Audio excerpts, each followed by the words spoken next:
Welcome, everyone. Good morning, bon dia a todos.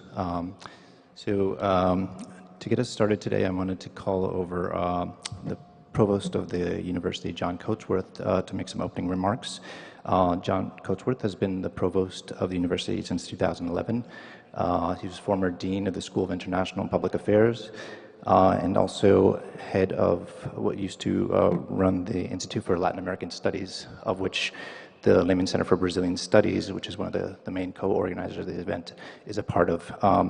And the provost has always been a very strong supporter of our Latin America programs here at the university, and in particular our Brazil Center and our Brazil initiatives, including the Brazil Center itself, as well as the Global Center in Rio de Janeiro. And John has, besides his role here, his important role here at the university, he has a long and illustrious career as one of the leading academic experts on Latin American economic history. So with that, I'll call John up here to say some opening remarks. Thank you, John.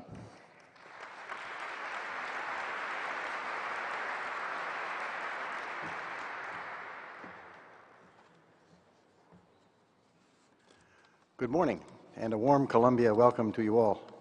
A welcome to an exciting 2 days of discussions focused on Operation Carwash, the investigation into corruption at the highest levels of the Brazilian government and business community.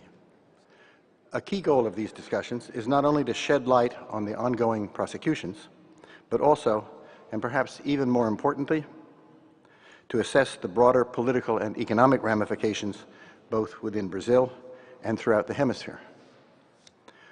I should add parenthetically that we in the United States face similar challenges, so we are here to learn both about Brazil and about what examples Brazil can provide for us in responding to current events in the United States. The Lava Jato operation has not been without controversy as to methods and process, and while there are divergent viewpoints on the prosecutorial methods and procedures, we can all agree that Lava Jato is already having a huge impact on Brazil with important political and economic ramifications, both regionally and globally. Despite its critics, many see the Lava Jato operation as indicative of a strengthening of judicial institutions, the rule of law, and ultimately the quality of Brazilian democracy. We look forward to enriching talks and multi-vocal discussions during the next 2 days that will help shed light on the complexities of the operation from key actors in this process, as well as economic and political experts from academia, the private sector, and multilateral institutions. I would like to thank all of the speakers and panelists who will join us in these next 2 days, and would like to especially extend my gratitude to our 3 featured guest speakers. The Honorable Carmen Lucia Antunes Rocha, Chief Justice of the Supreme Court of Brazil, who may join us tomorrow, Judge Sergio Fernando Moro, who's with us now, and Prosecuting Attorney Paulo Roberto Galvão. I also wish to acknowledge the presence of Ambassador Ana Cabral Peterson, Consul General Brazil in New York, and thank her for joining us today. Finally, a word of thanks to the Lehman Center for Brazilian Studies at Columbia and the Janeiro program in Latin American Studies at the New School for all they have done to collaborate so effectively in making possible the exciting and interesting discussions that will take place over the next 2 days. Thank you very much, and welcome to you all.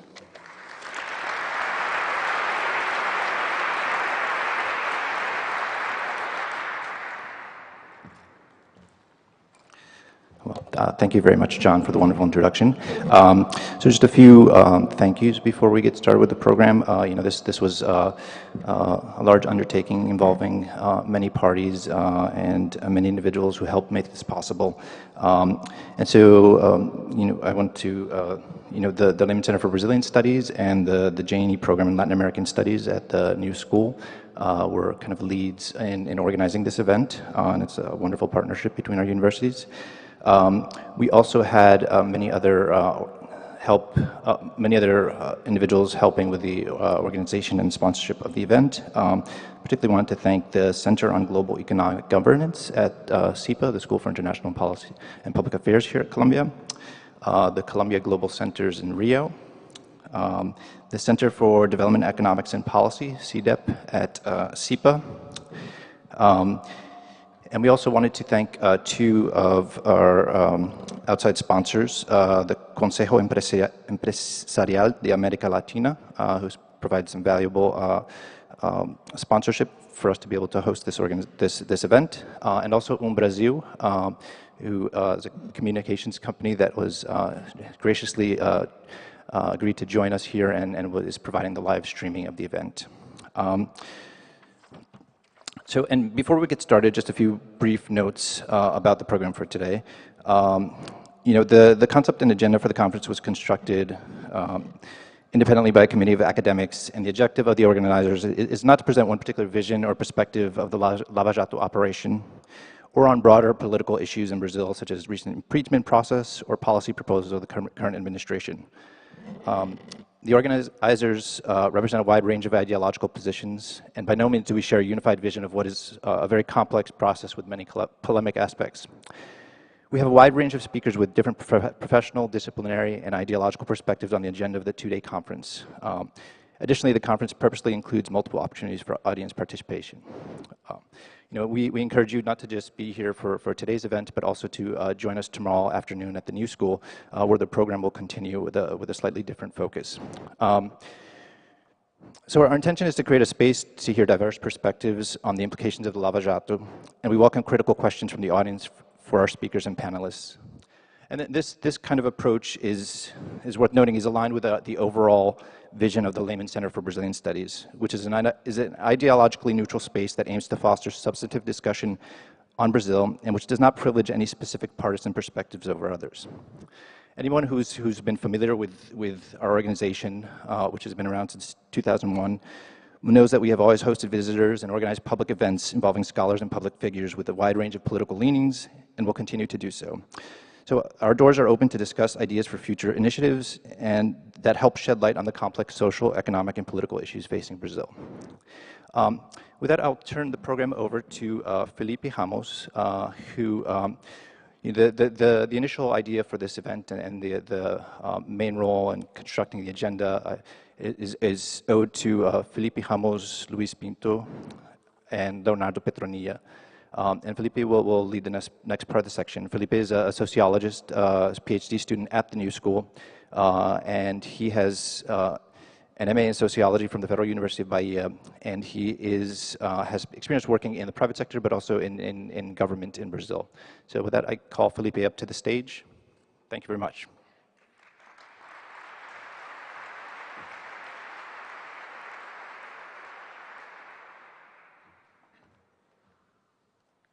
Good morning.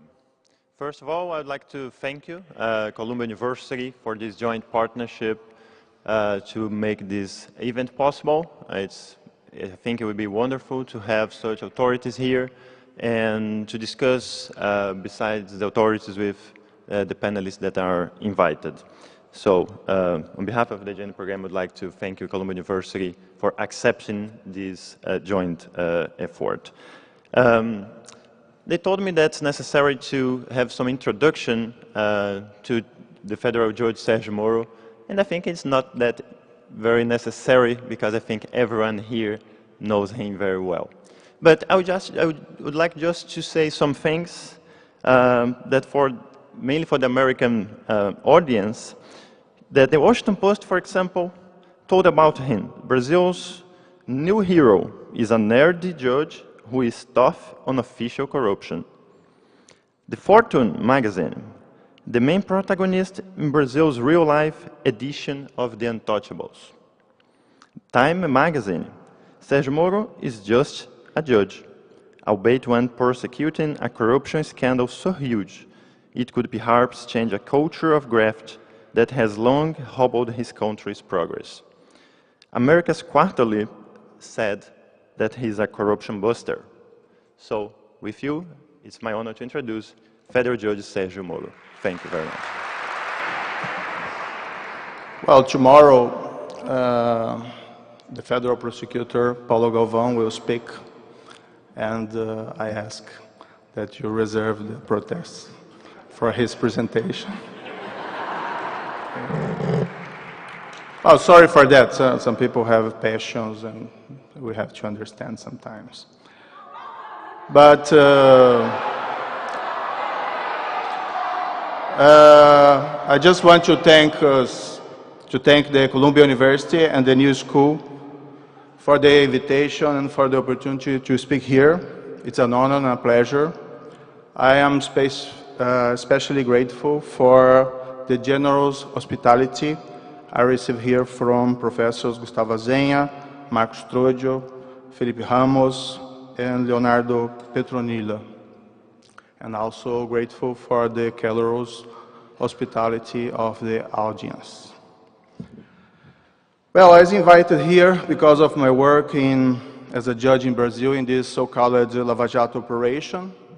I'm not sure if all of you are familiar with the case, so I prepared some remarks to explain Lava Jato operation. But more important than this case, I think it's possible to extract some lessons from this criminal case that could be used in other scenarios. Let me say first that since the beginning, I see the case as a great opportunity to reinforce the rule of law in Brazil. The expression rule of law has an ancient history and several meanings. The idea could be traced back to Aristotle, who argued in politics that it's better for the law to rule than one of the citizens. Despite the debate about the meaning of the rule of law, there is a common understanding that one of it is that no one is above the law. A.V. Dicey, in his book An Introduction to the Study of the Law of the Constitution, published in 1885, stated that when we speak of the rule of law as a characteristic of our country, he was speaking about, at his time, Britain, not only that with us no man is above the law, but, which is a different thing, that here every man, whatever be his rank or condition, is subject to the ordinary law of the realm and amenable to the jurisdiction of the ordinary tribunals. Brazil does not have a strong tradition in the enforcement of the law against crimes committed by powerful politicians or businessmen. This undermined the rule of law for a long time in Brazil. Probably this is one of the reasons of the development of a scenario of systemic corruption in Brazil, as revealed by the cases already tried in Lava Jato operation. However, as the Lava Jato operation revealed several cases of bribery, and as some of these cases are finding reasonable institutional answers in Brazilian courts of justice, the whole case became a great opportunity to change a past of impunity for crimes committed by powerful people and to introduce real accountability for serious criminal behavior. Let me say just a few words about Brazilian criminal justice. Sharing some information about it will help you understand later Lava Jato operation. As I already said, Brazilian criminal justice does not work as a rule very well in complex cases, especially in white-collar crimes, including bribery and money laundering. I think there is two main reasons. First, the slowness of the whole judicial process. There are a lot of cases, of course, for that slowness, but one is our criminal procedure.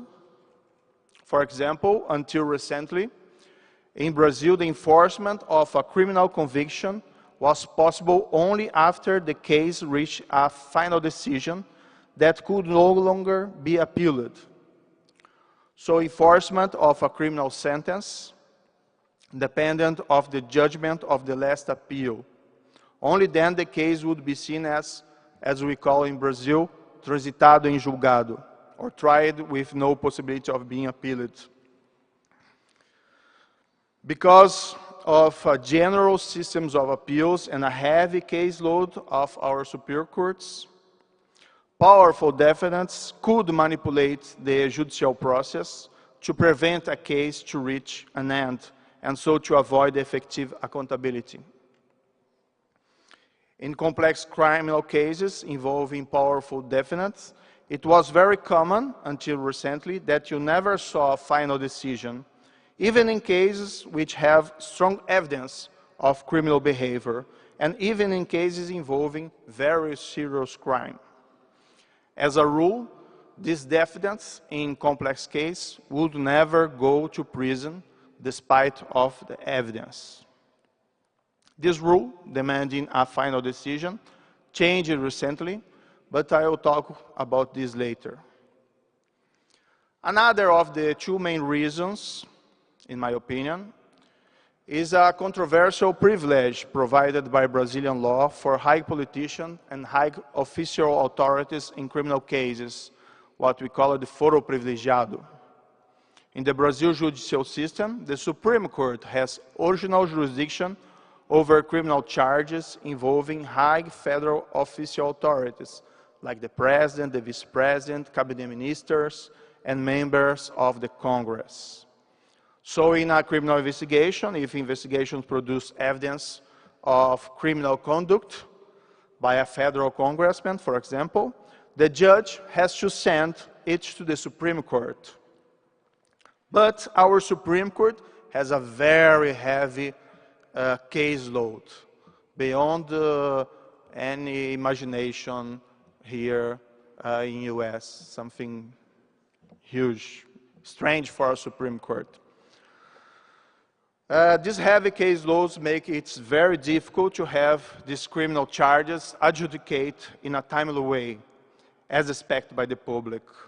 The consequence is sometimes a never-ending story for cases involving crimes committed by powerful defendants.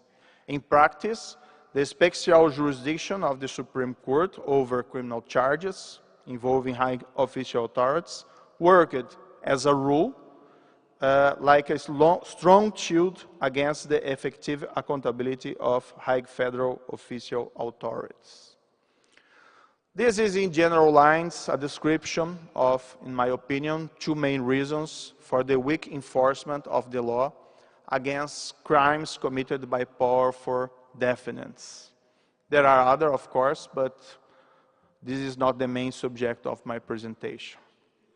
Maybe things start to change in a famous criminal case decided by our Supreme Court 4 years ago, in 2012. In criminal case 407, also known in Brazil by Mensalão case, our Supreme Court convicted highly placed politicians, including a former chief minister of the federal government and several congressmen, political leaders, political parties operatives, and directors of some enterprise accused of bribery and money laundering. This verdict marked a clear break with a past of weak enforcement of the law against this kind of crimes. 2 years later came the Lava Jato Operation. Lava Jato Operation is not a single case. Its core is the Petrobras scandal involving bribes paid in multiple public contracts to close to 100 people, maybe more. For those who don't know, Petrobras is a big federally owned Brazilian company responsible for the exploration of oil and gas. It is our country's largest company and one of the world's largest oil companies.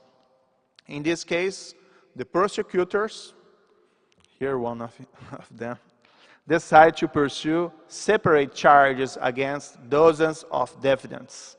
So there is not a single accusation, but several. Part of them have already been tried, part are pending cases. I cannot say anything about the pending cases, but I can share some of my reflections involving the cases that have already been tried. As it usually happens in criminal investigation, Lava Jato started small.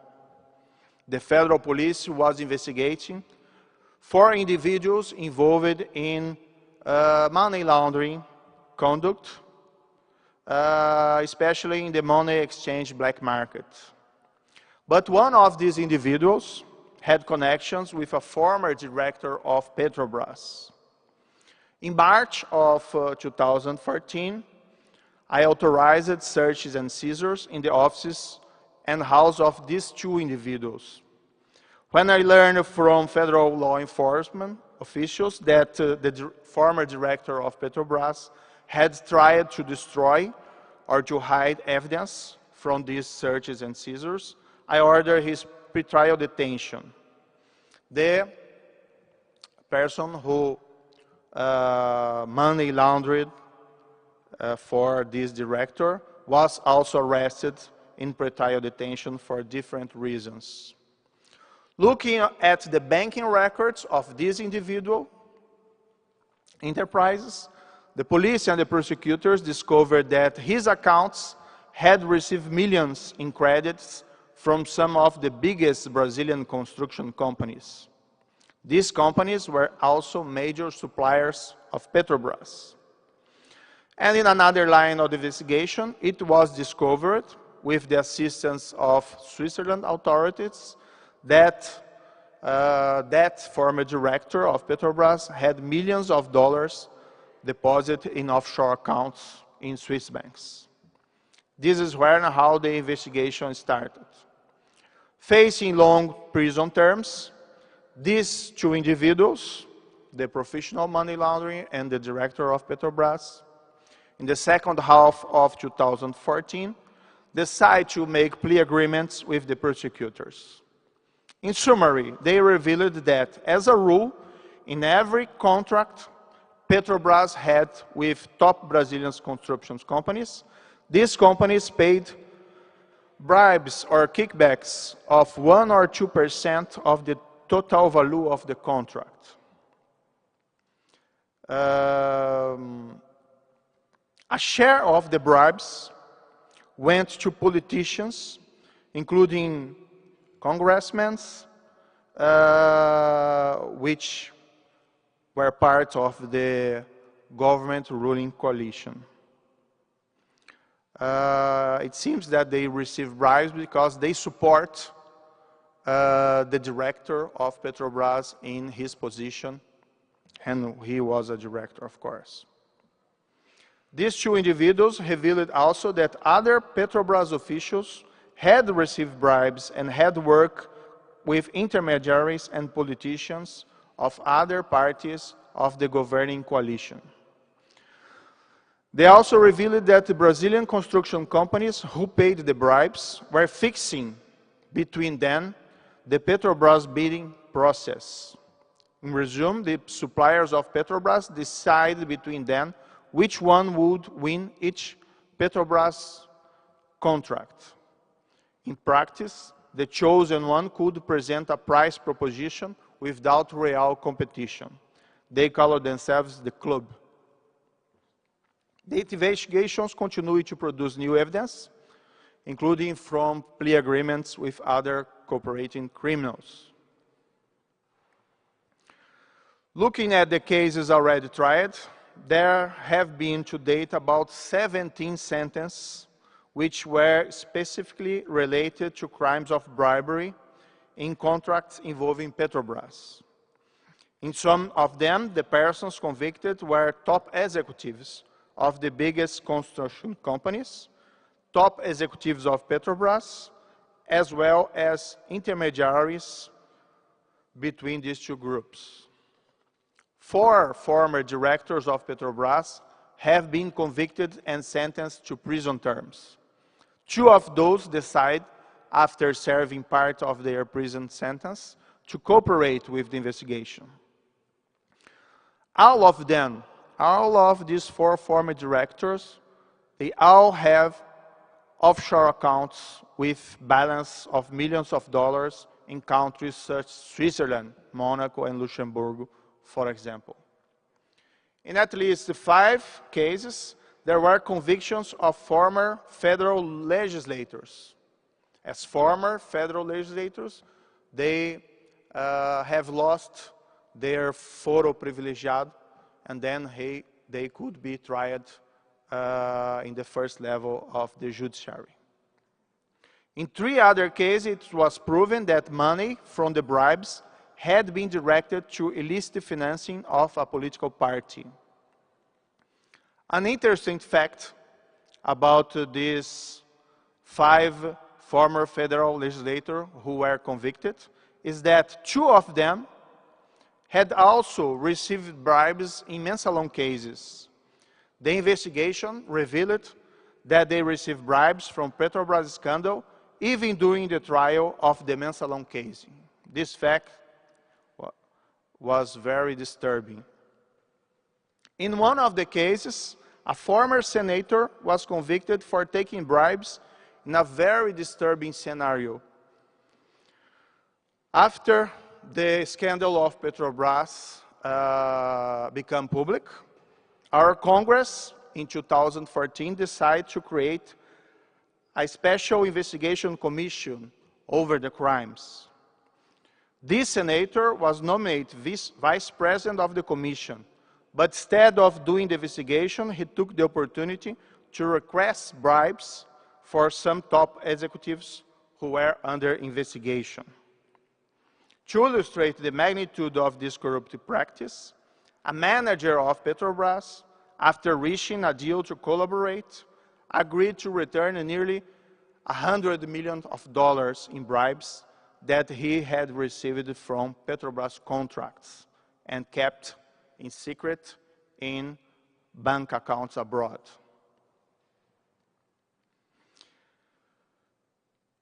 The more troublesome aspect of the case was that it seems that the payment of bribes on Petrobras contracts was not an exception, but rather the rule. Some of the cooperating criminals use that word. They described the crimes they committed as a rule of the game in contracts of the public sector. Some of them also stated that this criminal practice went beyond what happened in Petrobras and was used by other federal companies and in other branches of the government. As I said, there are ongoing investigations, not only in my court, but also in other federal courts that received parts of cases. And dozens of highly placed politicians, especially congressmen, are being investigated by the chief federal prosecutor before the Supreme Court. Some of them have been charged already. All of these disturbing facts, especially the case already sentenced, allow us to conclude that an environment of system corruption was uncovered by the investigation. Corruption, as everybody knows, as an isolated crime, exists all around the world. But system corruption, the payment of bribes as a rule of the game, isn't that common, and it represents a severe degeneration of public and private customs, especially in democratic nations. The cost of system corruption is, of course, enormous. First, the cost of the bribes. The bribes are usually added by the bribe payer to the contract with the state-owned company or with the government. So they affect the public budgets. Imagine that this is not an isolated practice, but a general rule, and you will understand how it can affect the management of public resources. Moreover, the need to generate funds from bribes in system corruption schemes can affect investment decisions by public and private entities.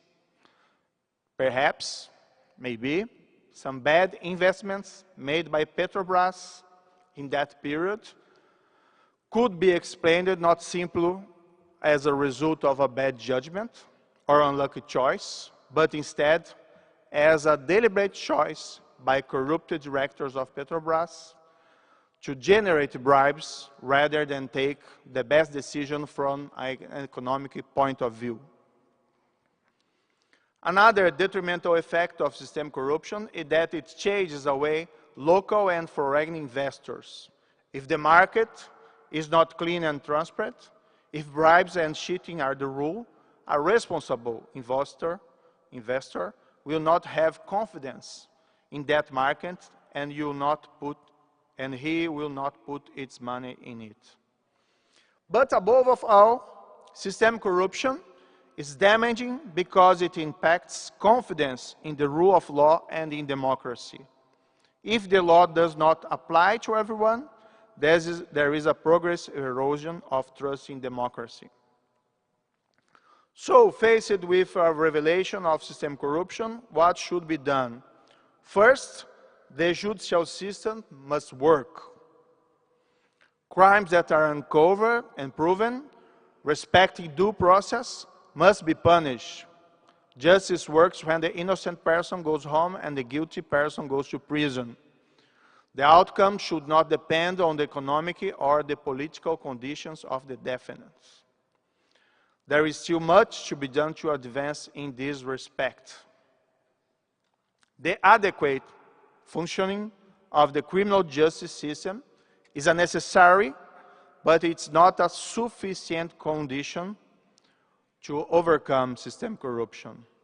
It's necessary that other public institutions, the executive and legislative branches, adopt public policies aimed at preventing and combating corruption. Systemic corruption is not and cannot be a problem only for the judiciary. So better laws can be approved to improve the efficiency of criminal justice system and to increase the transparency and predictability of relations between the public and private sectors, reducing incentives and opportunities for corrupt practice. Freedom of the press and access to information is also essential. The control of those who govern by the governed demands citizens that are well informed about the management of public life. Since the beginning of the investigation, it was our decision that we would not hide any information or evidence from the public. And also, the Brazilian Constitution requires that the judicial process be open to public scrutiny. We cannot have cases prosecuted and tried in secret. Once the investigation is finished, everything, the prosecution, the evidence, the hearing of the witness, the judgments, and the sentence has been conducted under the light of sun. This is important, not because we want to judge these claims in the realm of public opinion or to manipulate public opinion. It's important to make these cases public, to prevent an attempt by powerful defendants to obstruct justice. Of course, in fight systemic corruption, private sector initiative has also a relevant role. Corruption involves those who make the illicit payments and those who receive them. Both parties are guilty. So companies must do their homework, saying no to the payment of bribes, implementing mechanisms of internal control, and denouncing requests or demands. It's also important to act collectively so that companies involved in corrupt practice are identified and isolated from the market and not allowed to assume a prominent position. For this, there's a great example in a different scenario from some Sicilian companies. Some Sicilian companies refuse collectively to pay the so-called piso, the bribes to the mafia, and they join together in organizations like Adio Piso. I think it's very important to work collectively to avoid that the one who decide to pay bribes receive a better treatment than the others in the competition in the market or from the government. Maybe these Adio Piso movements could be an example. Of course, it's different, but it's a good example. Much can be done, and it's important to keep in mind that systemic corruption is a product of institutional and cultural weakness. No country has to live with systemic corruption. It's not a tropical disease, let's stay clear. Discovering and revealing it, even it generates impacts in the short term, is not part of the problem, is part of the cure. Perhaps more than any other case in the past, because of the dimension of the crimes that have been uncovered, Lava Jato Operation provides Brazil with the opportunity to take the necessary steps to overcome this shameful practice. It's too soon to say whether that this will happen or whether corruption will be contained or reduced to a more reasonable size in Brazil. It's very difficult to make predictions. And of course, there have been reactions to Lava Jato. Some critics also have complained that Lava Jato operation is not impartial and has been used to play politics. That's not right. Of course, if the crime involves bribes paid to politicians, the case will inevitably have political consequences. But this happened outside the court, and the judge does not have control of it. Some critics also say the Lava Jato operation represents a criminalization of politics.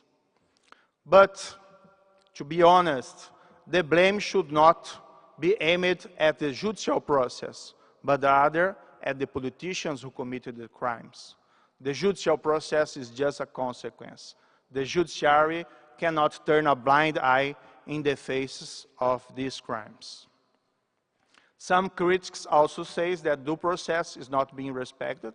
I respectfully disagree. Every aspect of the judicial process is being conducted in open court with the respect of the rights of the defendants and based in extensive evidence obtained under the law. Lava Jato is not a witch hunt.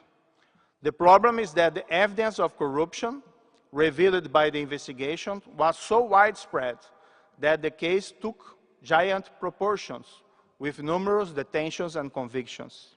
But nobody, let's say the truth, is being charged or convicted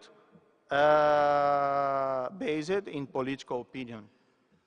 Where there is evidence of illegal conduct, the accused are being charged and convicted not because of his opinion, political opinion, but for the bribery and the money laundering crime he committed. This is so much different. Coming to the end, it's possible to take some lessons from Brazil's situation. Years of weak enforcement of the law against crimes committed by powerful defendants have generated a free environment for the development of bribery, kickbacks, corruption, and money laundering. Probably it was not the main reason, but of course it did not help to prevent it. However, reality has presented Brazil with an opportunity to face systemic corruption. I read sometimes in newspapers, foreign newspapers, criticism against the systemic corruption uncovered in Brazil. The critics are correct. What has been exposed is indeed shameful. But there is another way to look at this picture. The crimes are becoming known because of the efforts by mainly Brazilians to face and fight the problem. The police, the prosecutors, and the judiciary are serious dealing with it. It's of course still an ongoing investigation, but some of the results of the cases already tried have no precedent in Brazil. We have several corruption scandals in our history, but never before Lava Jato top executives of the country's biggest construction companies were tried and convicted. Never before Lava Jato had a single director of Petrobras being charged of a crime. Today we have 4 of them convicted and serving prison terms. Several congressmen are being investigated and prosecuted before the Supreme Court. Some of former federal congressmen have been also been tried and convicted in the first level of the judiciary. I believe this is progress in the implementation of the rule of law in our country. And it has had beneficial collateral effects.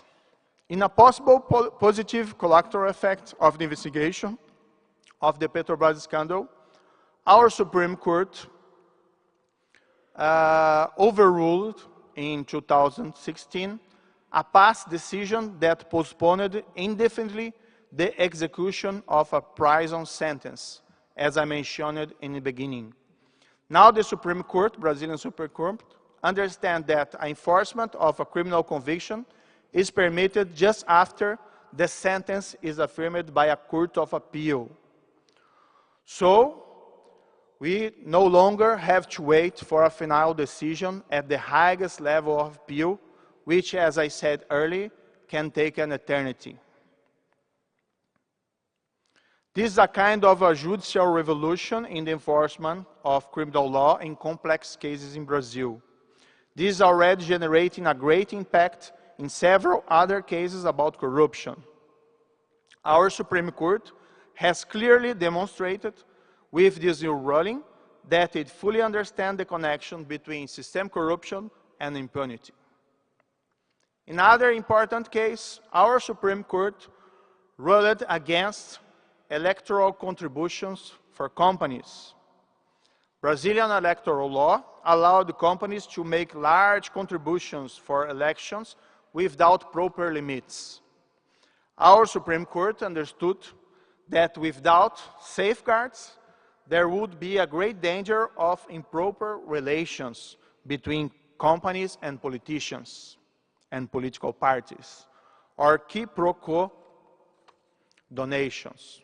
So in 2015, the Supreme Court ruled then void until proper regulations are approved.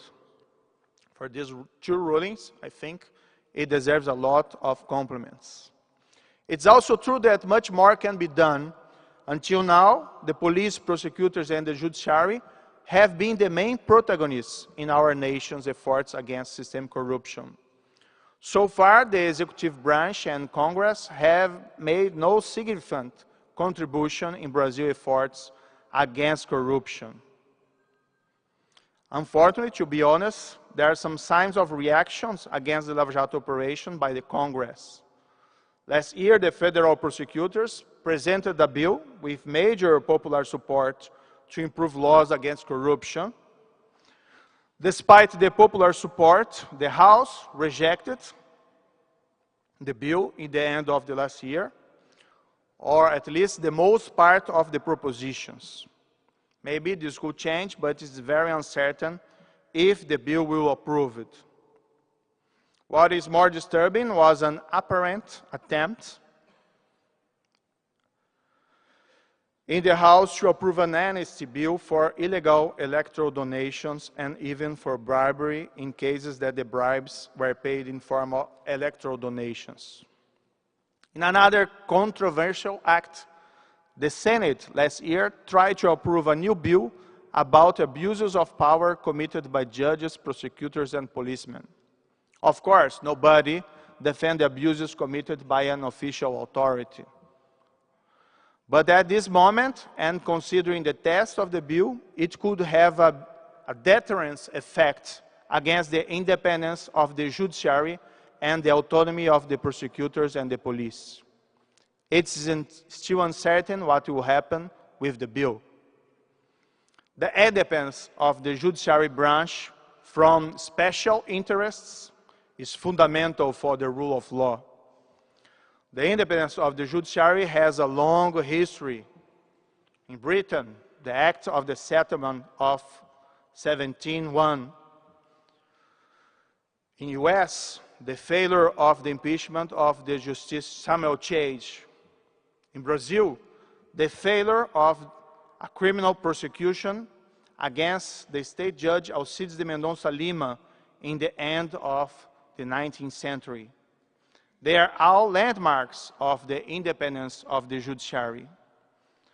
The judge could not be punished for the interpretation of the law, even if it's controversial. Another setback for Lava Jato operation and this is a very tragic one. Justice Teresa Vasquez, who was responsible for the part of the case in our Supreme Court, died days ago in an air crash. This was very sad, not only because of the tragedy of a woman's life, but because he was a very able jurist and he had acted with great independence in his decision in Lava Jato operation, even when powerful special interests were involved. At least last week, another very respected justice of our Supreme Court, called Edson Fachin, was assigned to continue the work of Justice Teresa Vasquez. Despite of the setbacks, it's important to highlight that last year and this year, last year and the year before, millions of Brazilians protested in the streets against corruption. Or on March 13 of last year, more than 3 million people occupied the streets in several state capitals and major cities of Brazil in peaceful demonstrations. It's true that these demonstrations were motivated by many causes, like dissatisfaction with the economy and with the former government. But it's also true that a common cause that united the demonstrators and the country was to rally in protest against system corruption and in support of Lava Jato operation. This attitude of our fellow citizens gives us great hope. The fight against corruption has definitely entered in Brazil's public policy agenda and will influence our political debates. Hopefully, some years from now, we will be able to look back and say that Lava Jato operation made the rule of law and democracy stronger in Brazil. Maybe we'll be able to say that system corruption was overcome and become a sad memory of the past. Obviously, we cannot take this for granted, but it's necessary to have some hope. I'm confident that at least we have a great opportunity to face and to solve this challenge. There is no challenge that could not be overcome in a democracy.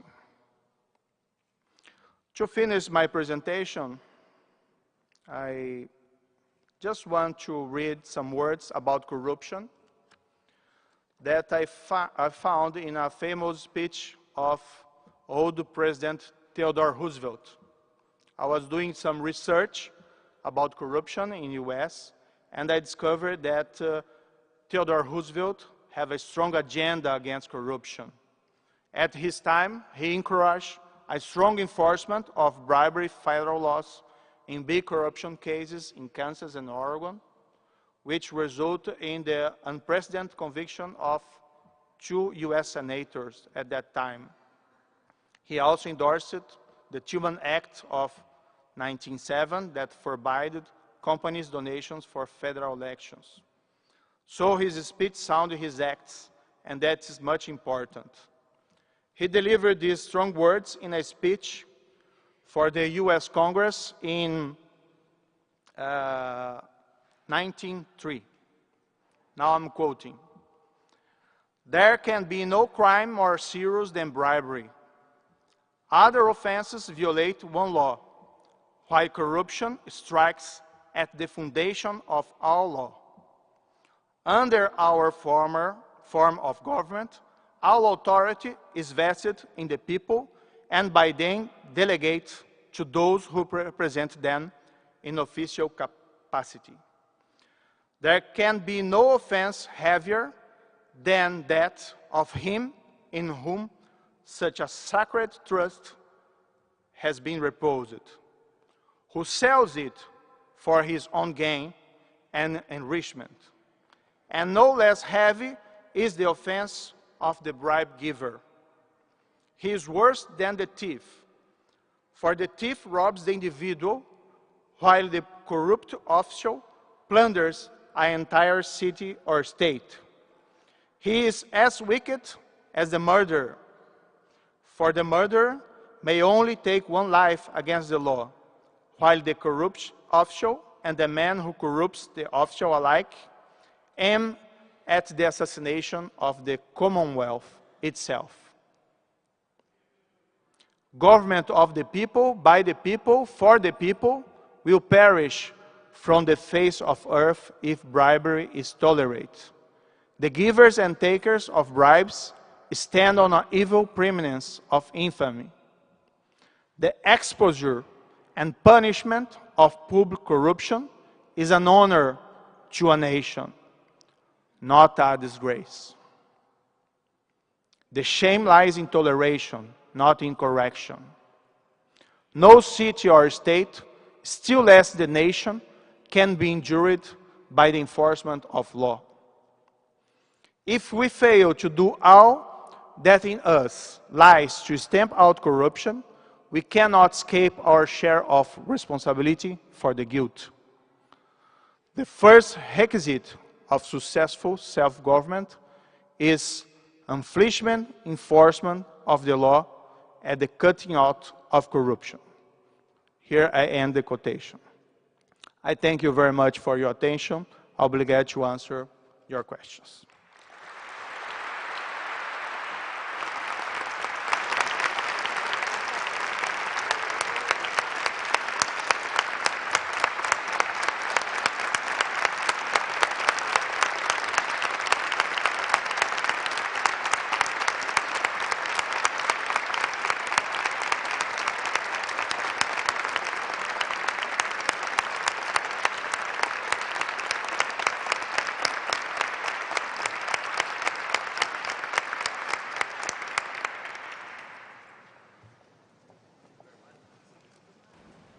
Is it turned down? Okay. Thank you very much, Mr. Moro. It's a pleasure once again. Much has been discussed about the consequences of the Carwash Operation for the very short run. Of course, we have this expectation about the future, this structural transformation of Brazil in order to have a better governance environment with stronger compliance inside the companies and everything. But in the very short run, we have seen as a consequence of this uncovering of these huge schemes of corruption in Brazil, this instability in the country. So how do you see this? Do you see this as a price to pay in the short run? Like, for example, the imbalance of power that we have seen, like the upheaval in the legislative, for example. We had an impeachment in Brazil that caused further political instability, not only due to the Carwash Operation, but it has played a role, intentionally or not. So how do you see this, in the very short run, all these consequences that we have seen in the country? Well, the economy is important, and I think probably most of people agree that in the long term, Brazil will become a more competitive country in the market. The costs of public contracts in Brazil will be reduced. This fight against corruption will attract investors. But as you say, maybe in the short term, this brings some stability. But it's not all about the economy. I think there are more choices that have to be made. And not only the judge, but every Brazilian, we could not turn a blind eye against this kind of crimes if they remain, if we don't do our job, if we don't do the right thing about these crimes. Of course, when there is evidence supporting the charges, we will lose confidence in the rule of law, in democracy, and that would be damaging for Brazil. And what about all the talk that we have heard in Brazil about the politicization of the judiciary as an unintended consequence as well. Not in the sense that the judiciary is partisan, but in the sense that it has played a role in politics, intended or not. So, for example, when you arrest politicians, leading politicians, people like former Senator Docido Amaral that was arrested as one of the consequences of one of the outcomes of the operation. And so the Congress is putting upheaval, of course. The political establishment tries to fight back. Public opinion plays a role. People are informed about the Carwash Operation. The press plays a very important role in this process as well. So everyone is watching, and political consequences are brought about to the political scene, like for the public sphere in Brazil. So how do you see this? It's inevitable, but how do you deal this in your everyday activities in order to try to avoid not being directly involved in partisan politics? Well, I have a great opportunity last year to meet Pier Camillo Davigo. He was a prosecutor in Manipulite operation in Italy. Now he is a judge in the Cassation Court in Italy. And once he said that if you want to stop the conflict between the criminal judge and the politicians could not commit crimes. So it's simple. The problem, all interference of the criminal justice in politics, it's because crimes are under investigation. Some of them proved, some of them have already been convicted. And the political consequence, this happened outside the court. The judge has not any discretionary power, and the prosecutors also, to not do his job. So if the prosecutors presented me with evidence of criminal conduct, if it involved the politicians, I have to decide over the evidence, just like that. And the political consequence, this is something that happens outside the court. Okay.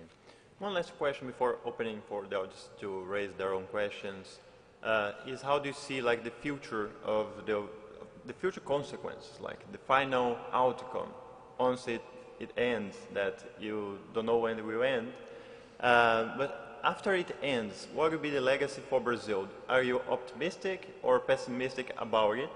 We have a stronger Brazil, stronger institutions, less corruption, or we'll have like a similar fate like in Italy with the clean hands operation there, with Brazilian Berlusconi taking over the country as a savior of the nation? Yes, I think despite of Berlusconi, Italy is better now than it was before the Lava Jato operation. But of course, the reaction of the political system, I think it prevented Italy to have major reforms and a cleaner political life. And that's example, I think the economy in Italy is not very good, and they could not blame anymore the Manipulite operation because it is in the past. I think we have to be careful with predictions, but also we have to be optimists.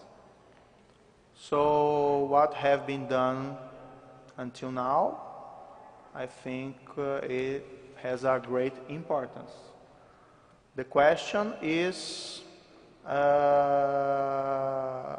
if these efforts will be transformed in stronger institutions, not only the judiciary but the Congress and the executive.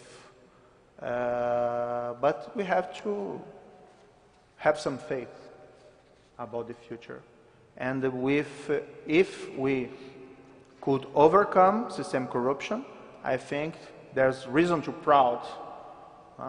Brazil has a beautiful history. Brazil is a country with a lot of problems, but where democracy is now strong. The Brazilians defeat military dictatorship in the past. We have problems with hyperinflation. And the Brazilians overcome it. I think in the last years we have concrete progress in the fight against absolute poverty. And maybe this fight against system corruption could be one day a reason for Brazilians to be proud of themselves. Because it's not the job of a judge, of several judges, of the prosecutors, of the police. It's a conquest of Brazilian democracy, in my opinion. Okay. Thank you for now, but we have like questions from the audience. So we have like microphone here. We'll take like 3 questions at once, and then Judge Moro will respond to these questions, and then if we have time, we will open again. So please be very short in your questions, very brief, just 1 minute at maximum, okay? Thank you. Hi, good morning, Judge Sérgio Moro. I want to know if you were ever interested on a chair in the Supreme Court, and what do you think of the name of Alexandre de Moraes for the Supreme Court chair? Another 2 questions because of time. 2 questions. So, a second question, and then... Good morning. In 2009, the WikiLeaks has shown that in 2009 you participated in a seminar organized by the Department of State of the United States. Would you be able to tell us why and what was the content and what other seminars you participated? And also, as being saying in the press that you were not taking other cases other than Carwash Operation because it takes you a long time. You participate in a lot of public seminars, both in Brazil and abroad, every week. Would you think that if you participated in less public lectures about an ongoing investigation, you would have time for other cases? Okay, next question. Hi, Judge Moro. Thank you so much for coming out. Thank you for your tenure as a judge. My question, and I find it appropriate that you end with Theodore Roosevelt as a quote, has to do with antitrust law in Brazil, and specifically how corporations will play into corruption law as it is. You know, Theodore Roosevelt thought that private corporations themselves were one of the biggest detriments to a free society. And that's part of the whole history of the progressive era in the United States. And so, you know, considering that in the United States, you know, corporations are considered people as corporate entities, how do you think that corporations are going to fit into corruption laws, you know, not just through antitrust laws, but how do we prevent lobbying from becoming a dominant political force? Okay, I'm very far from Brazil. I am not seeing all the news about what is going on. There is a vacancy in the Supreme Court, and the president have to make his choice. I would never make a campaign for me for Supreme Court, and I don't think I'll be chosen. But well, if he choose the Minister of Justice, well, good luck for the Minister of Justice. But I don't have an opinion to share now. What do you think of Minister Fachin to be the relator of Lava Jato? I already said in my speech, he is a great jurist, and he is in the Supreme Court since 2015, I think. And he made important decisions that showed his independent justice. But I don't have the authority to evaluate a justice in the Supreme Court. But that's my opinion, my short opinion. And, about I'm not every week in conferences abroad. Let me state that. About this course, in the Department of State have a program they call International Visitor Programs, and they made invitations all around the world to people to come to United States and to improve their knowledge in some areas. And at that time, I was invited to come here and have contact with some experts in money laundering, experts in a good way. For example, a friend here who is in the audience, a former district prosecutor who made a lot of efforts to bring a powerful politician of Brazil to justice, is here. And that time I made a visit and I talked with him, just that. And why don't you take other cases? That was the last part of the question, was why are you refusing to take other cases like every other judge has to in Brazil, saying that you're too busy with this while you are participating in other courses and seminars and lectures? Well, I understand our appeal court understood that this Lava Jato case is a giant case and it's hard to work on it. So they have the possibility to decide that I'll only work in these cases and not in others. Simple like that. Okay, let's take 3 more questions. Okay. No, I don't think you answered. Sorry, I did not answer. About the corporations. What is great in this case is that some of these corporations who were involved in bribes, in the beginning they fight a lot in the judicial process, sometimes with hard attacks on the prosecutors, on the police, and even on the judge. But some of them, because of evidence, start to recognize that they were responsible. And some of Brazilian biggest construction companies made lenience agreements with the prosecutors. And this is, I know that in US it's different, but in Brazil this is very new. And they agree to pay fines, billions in fines. They committed, they promised that they would reveal all the crimes. And they also, and I think this is important, they apologize for the Brazilian people. So they paid big advertisement in newspapers and say, well, we made a mistake. And I think this is the correct way of dealing with this kind of case. The reputation of an enterprise is more damaged when the corporation don't recognize its blame. It's not exactly an answer for a question, but it's a good example. Okay, 3 more questions. If I could just ask a quick follow-up. Wait, let's try to circulate a little bit, because there's Can I a ask? line of people. Hi. Sorry. Hi, can I ask? Hi. I'd How do you like think to that thank you. sorry. Well, I don't know.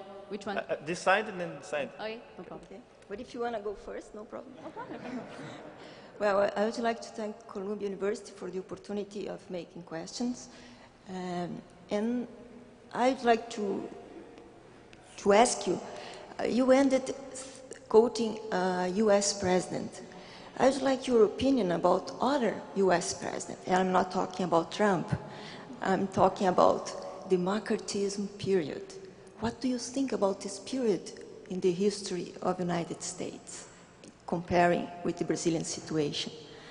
And I would like to give you the opportunity, knowing that in Brazil family matters a lot, to explain the relationship of your father and PSDB, and also explain the picture in which you appear cheek to cheek with Aécio Neves. And I think it's an opportunity to explain these things because Aécio Neves and Serra were quoted more than 40 times in the peer agreement, but they are not being persecuted. So I think this is a good opportunity for you to explain all these things that, for me, it's dividing the country. We have law and we have philosophy. Law is on the stage, but philosophy has long ago proved that all human action are not, it's impossible for a human action to be neutral. So explain. Thank you. Thank you. Next one. I'd like to know how the death of former First Lady Marisa Letícia, former President Lula's wife, this week could change your judge in Lava Jato. Okay. The third one. This side again. Hi. You mentioned in your speech that it's important to share all the information about the criminal process to the society because it increases the accountability. But I'd like to know your opinion about the vazamentos, which means the information about the process that were released to newspapers and media before the end of the judicial process. And how do you think that those vazamentos can impact in the final decision in the process? Thank you. Okay, about McCarthyism, yes. Well, as I said in my presentation, nobody is being charged or convicted based in his public opinions, his political opinions. It's cases involving bribes. So has nothing similar, it's not similar than McCarthyism, it's completely different. I know that in this case involving politicians, sometimes it have political consequences, and sometimes the politicians try to defend themselves, saying that it's all about politics. But as I view, we are just doing our job, processing and trying the cases based on evidence. So we are not playing politics.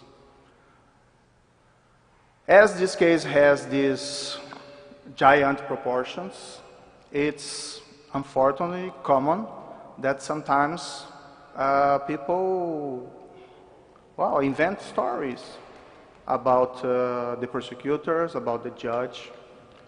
For example, some internet news said that my father have political connection. That never happened. My father, he's dead, but he never had any political connection. This is a totally lie.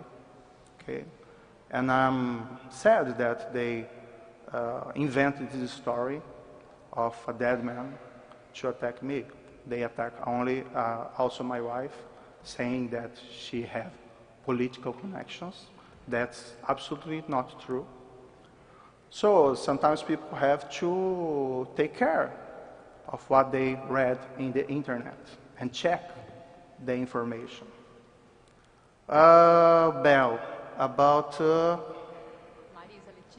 Ah, the photo. Oh, okay. I was in a public event, and he was on my side. What can I do? And we talk. Just that. But, well, he is not under my jurisdiction. The Supreme Court has original jurisdiction. And I can assure you that we did not talk about the case. Just that. Okay. 3 more. She asked about Marisa Leticia here. Oh, okay. I will not give any comment about this. I don't think it's proper. Sorry, not your question, but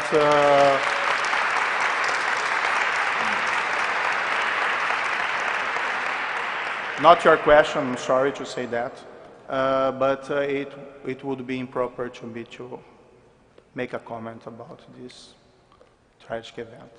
Okay, let's 3 more. Let's try the time I think here. that you didn't answer my question. Oh. About the vazamentos. Oh, the leaks. Well, leaks are against the law, okay? And what we have done in all the cases, as I said in my presentation, the Brazilian Constitution demands that we have trials in open court. And I think it's important in a democracy that people is informed about these crimes, because these crimes involve usually bribes taken in the prejudice of the people. And also it's important that everything go public, because the people have the right to know what the prosecutors, what the police, what the judiciary is doing with these cases, in this case. A different thing is the leaks. So sometimes I understand that people make some confusion and think that because some serious, because of information of serious crime becoming public, that this is a leak.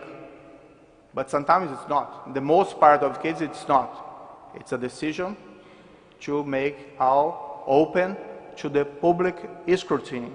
And the law in Brazil not only authorizes that, but demands that. Okay?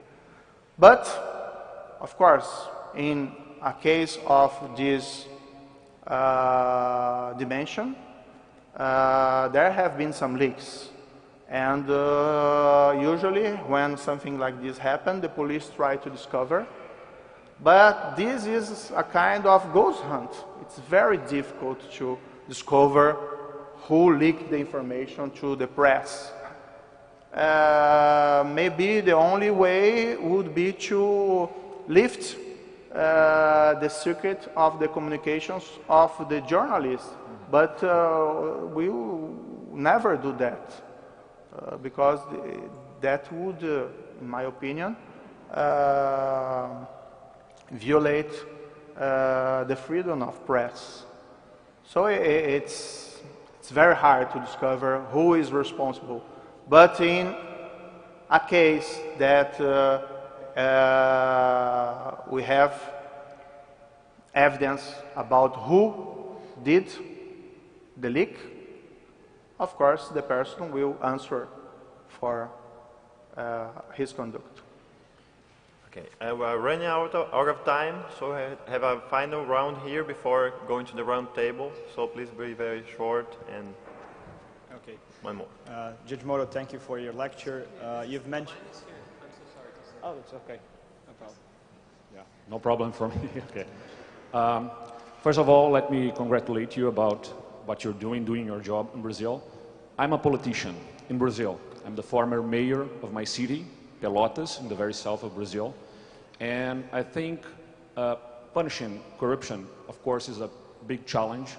But maybe we have collateral effects of how we are doing about it, because as judges and prosecutors, doesn't have to be, shouldn't be afraid of prosecuting and judging. Public managers shouldn't be afraid of managing, of governing. And in politics, the good managers, and I think I'm a well-intentioned politician, are afraid of governing, of managing. Every good and well-intentioned people that I invite to go to politics, to work with me, they say, well, I want to contribute, I want to to collaborate, but I'm very afraid of being judged. Because it's not about only crimes. Any error, any fault in government can be judged and can end with the life of this person. So this is a big challenge to conciliate. How do you think we can conciliate things? Because these have consequence to the people if the government, if the governor is afraid of governing. Thank you. That's it. Next question. Judge Moro, you mentioned during your lecture the protest that took place in Brazil in March 2016. At that very time of that year, there was a leak, since we were mentioning that before, from a conversation between former President Lula and former President Dilma, which was later on considered illegal by the Brazilian Supreme Court. That audio came from the office where you work, and I'm sure you know the case. My question is, do you think what is the measure of that leak to the consequence of the impeachment of President Dilma?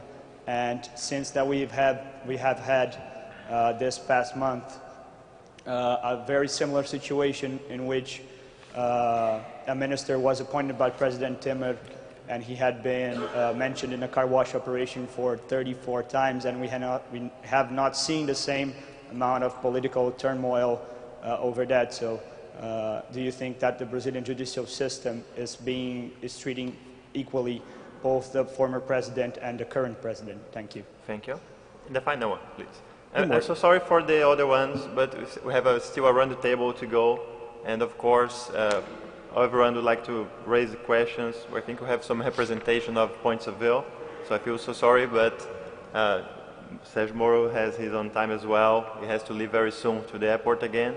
So let us take the final question, and thank you. Good morning. I'm here representing a dissent voice from the New School student community. My question is, during recent hearings, which were part of the car wash investigations, you did not allow the witnesses responded to the questions formulated by the lawyers of the former President Lula. The questions related to secretive international agreements that were signed recently between Brazil and US authorities. You argued that the questions from Lula's lawyers were irrelevant and could jeopardize the agreements in question. What were those agreements about?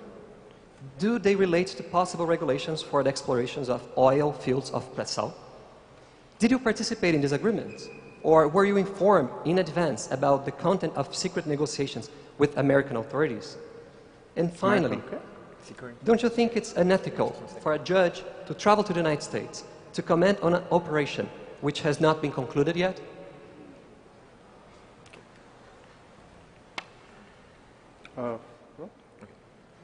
Well, the first is...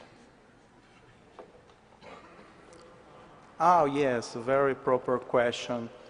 Well, I think that maybe, talking about the whole system, not more about Lava Jato operation, sometimes there's some exaggeration in process against not only politicians, but against the executive branch.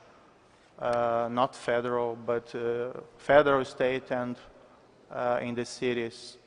And we have to improve our practice in this area to have a clear separation between illicit behavior or criminal behavior and divergences in the conduction of the administration of budgets or cities or states or the federal government. But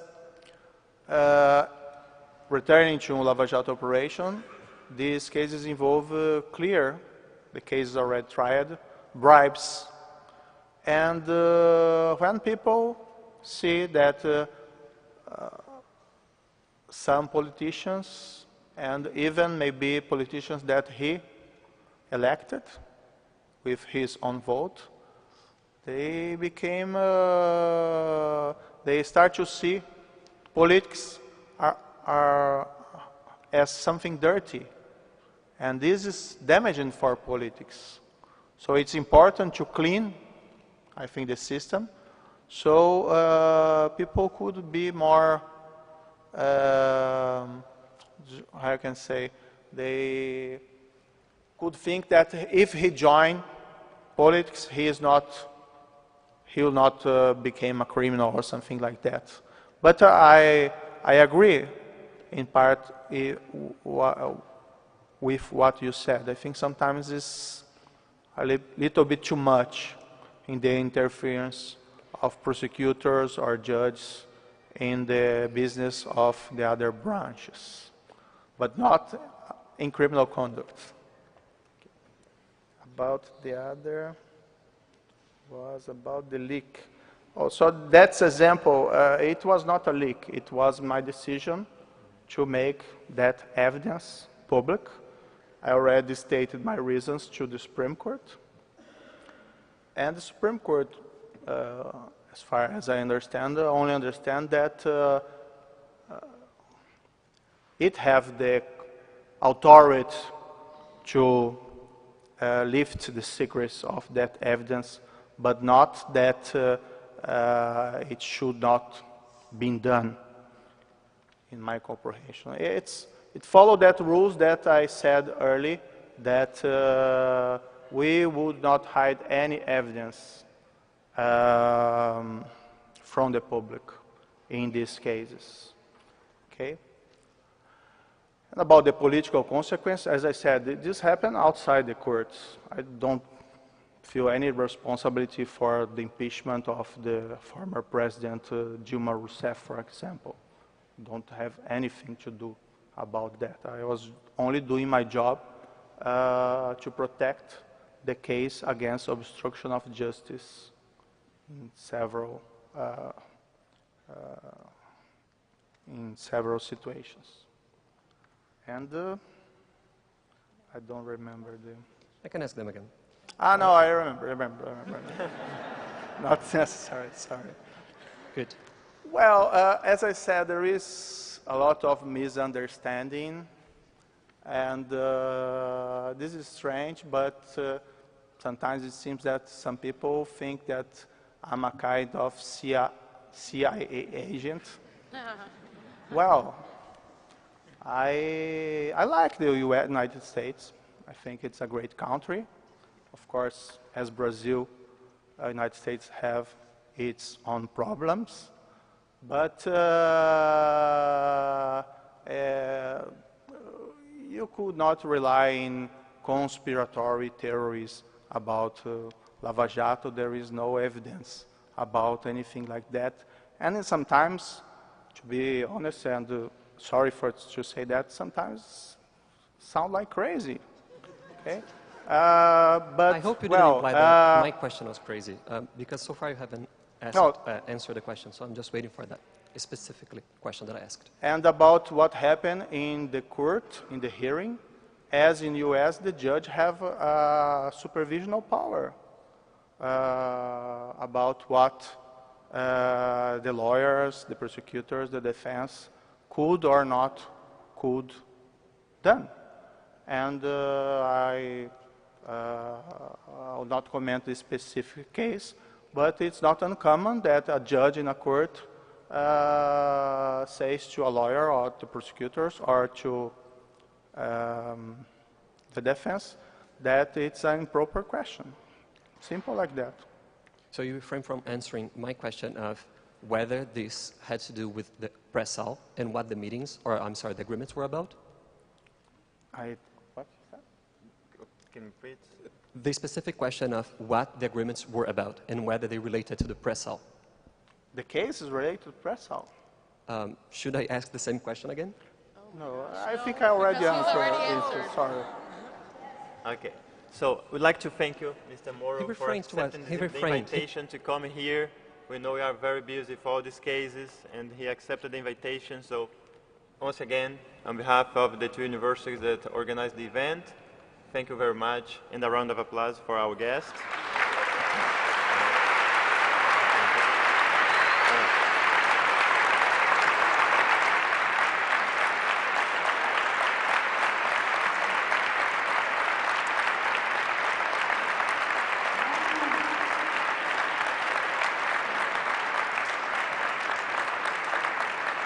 We are going immediately to the round table. Mr. Moro is here as well, so we'll have some discussion about the economic impacts of the Carwash operation. Please keep seated to the immediate discussion that follows with Professor Marcos Trujillo from Columbia University. Professor Marcos Trujillo.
Ladies and gentlemen, good morning.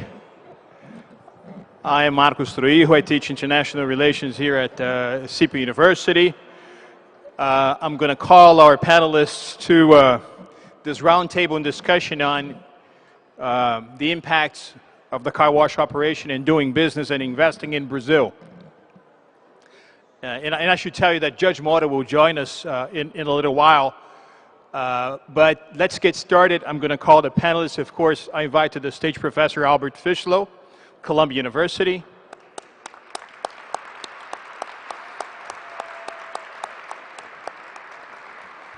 Alberto Ramos, senior economist from the Goldman Sachs.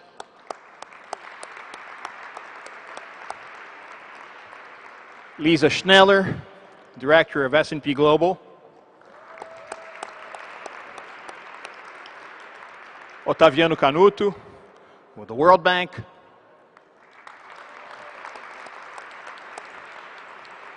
And Luis Pinto with the Brookings Doha Center.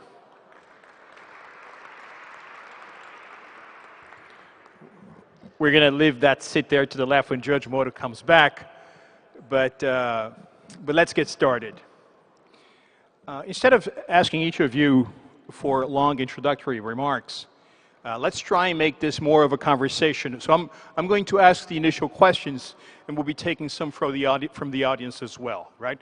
But the first one, I'd like to hear each one of you on your views on this particular issue, which is basically this.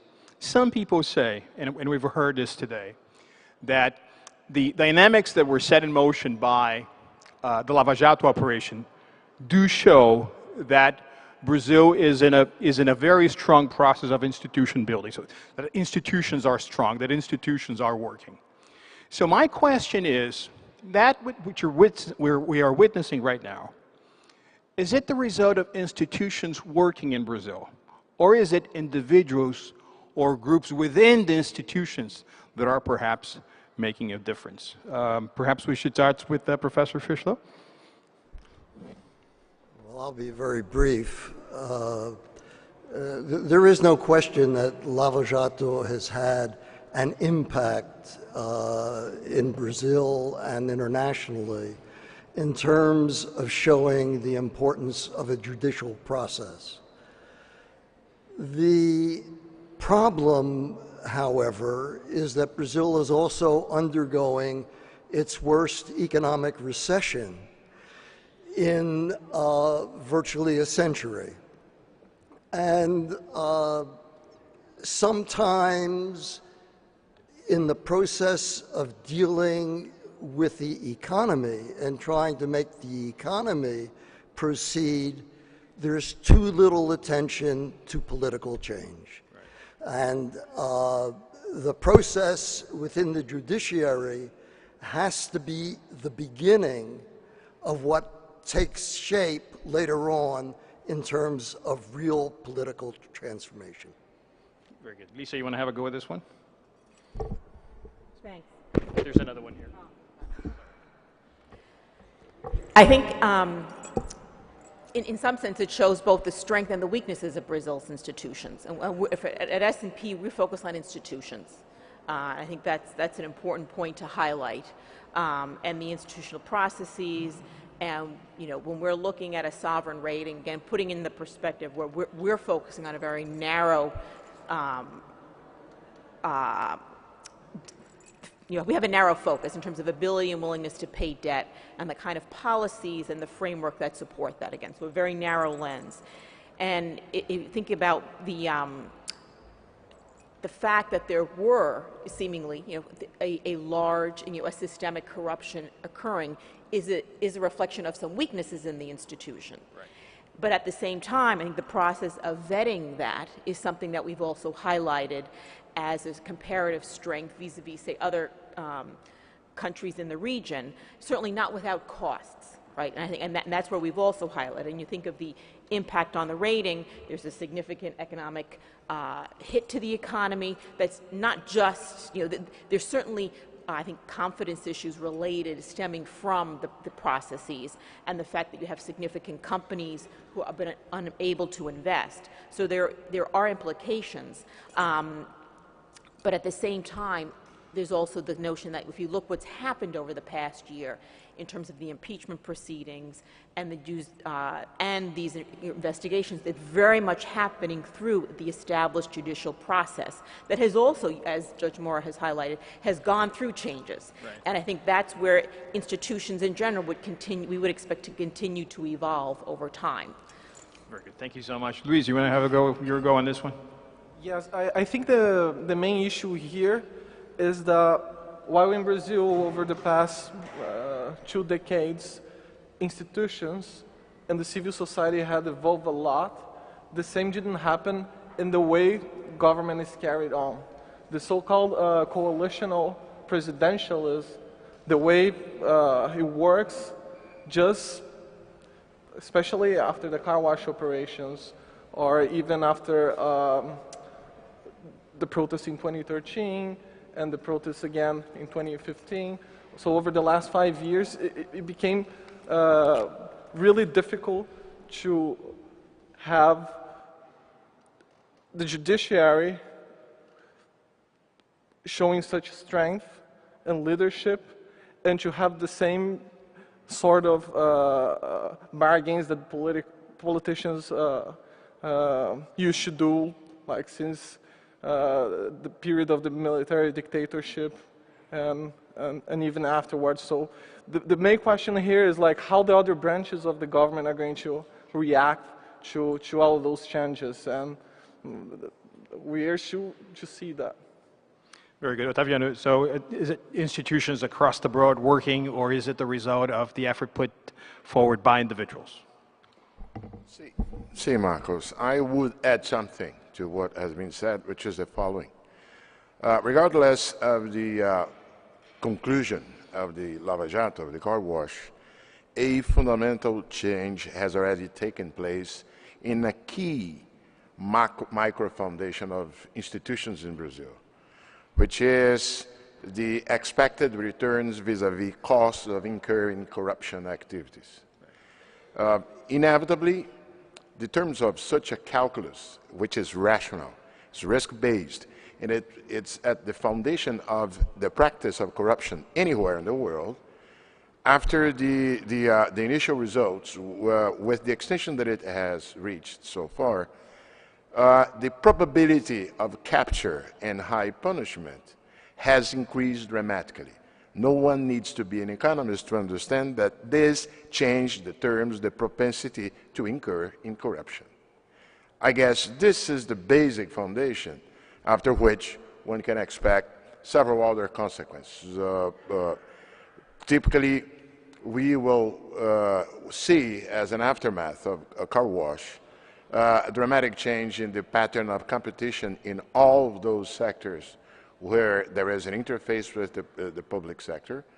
We will watch an improvement in the cost effectiveness of public spending, going beyond even the cost that Judge Moro was saying here.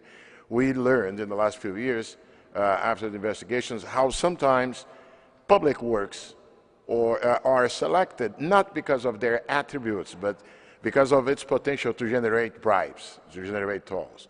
So you tend to have a better allocation of public resource and economic resource at large, and the perception of rule of law in the country, as it improves, the business risk premium attributed to it will as well improve. So simply, as of now, provided that there are no full setbacks, its contribution to the economic growth in Brazil is already laid on in the long term. Very good. Thank you so much. Alberto, do you concur? What are the impacts on the general efficiency of the economy? I do, Marcus. It's a very complex question. I think it's a combination of several elements of what you mentioned. It's certainly a reflection of the strength of the institutions that are working. It's also a reflection of the zeal, drive, and dedication of individual teams within the institutions. Without the dedication and the zeal of some of the prosecutorial teams and the federal police and even Judge Moro, we could have a completely different outcome. Is also, I endorse, the remarks of Professor here that of an unusual set of circumstances. We went through an economic depression. There are 12 million people unemployed, so the tolerance for these types of activities is much, much lower. Is also, I think it changes the micro foundations, not necessarily like institution building. The risk-reward or the cost-benefit analysis of corruption-related activities is changing in a very fundamental way. If you're thinking about engaging in illicit activities, you think about the expected reward and the expected punishment if caught. What this has told us, there is a higher probability they're going to detect you. There is also a probability that if you're detected, harsh penalties are going to come your way. And something else that I would just compliment with Professor Canuto here is that also the opportunity to engage in corruption activities is going to decrease. People are now mindful of that, so the opportunity set of these types of activities is going to reduce. So you have less opportunity to commit illicit acts, higher probability that if you do, you're going to be caught. So the incentive to engage in that type of activities, is definitely changing.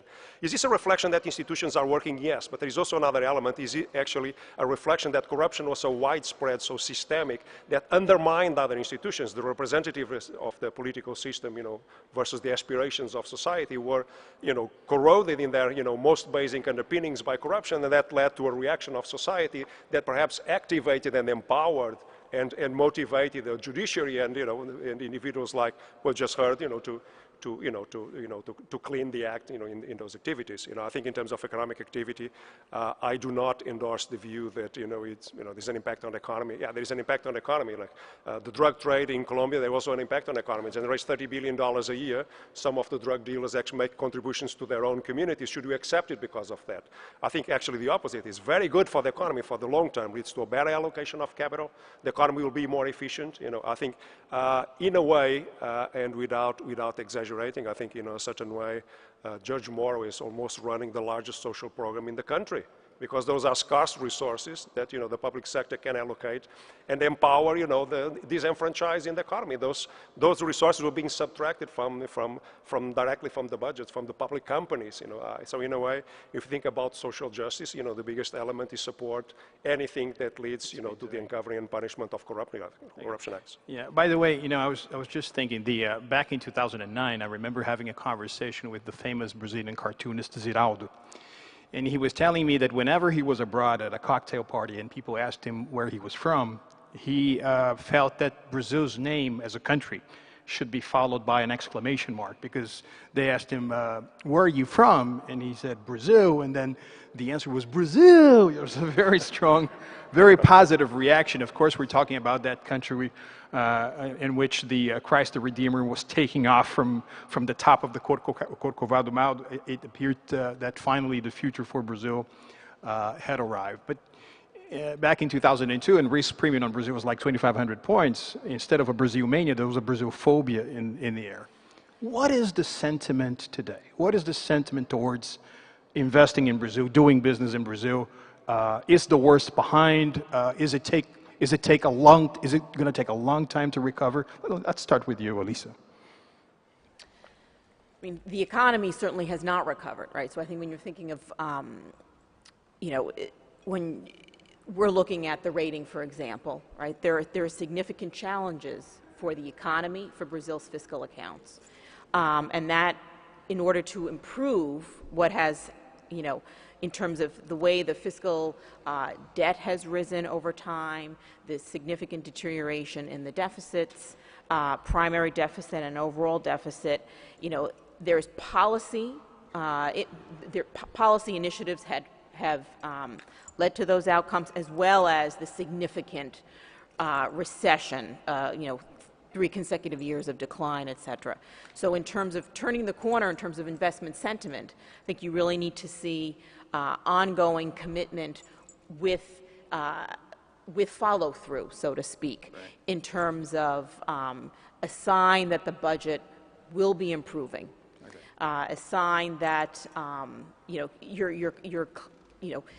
the economic outlook is strengthening, and there are very incipient signs there. The example of the government has passed a legislation at the end of last year to cap spending, the growth in spending over time, but that is it'll come into play, bit by bit in terms of how will you execute that. That's where you also need follow through on subsequent legislation to add more kind of flexibility to the budget. And the government has also proposed a Social Security reform that is also likely, our expectation, challenging process over the course of this year. So there are policy initiatives on the table on the fiscal side, but you still obviously need follow through on the growth dynamic. And that remains somewhat elusive at the moment. The central bank has changed its stance, but you need a lot more. You need to get investment going in Brazil, private investment, so the degree that you can add clarity to the political landscape and give greater confidence, besides improving the different possibilities for investment, concession programs or whatever. It's really a combination of all of that, and we are still at the incipient stages. Very good, thank you. Otaviano, within the policymaking community that you know so well in Washington, the multilateral institutions, what is the prevailing sentiment in terms of what's happening in Brazil? Is it Brazil phobia?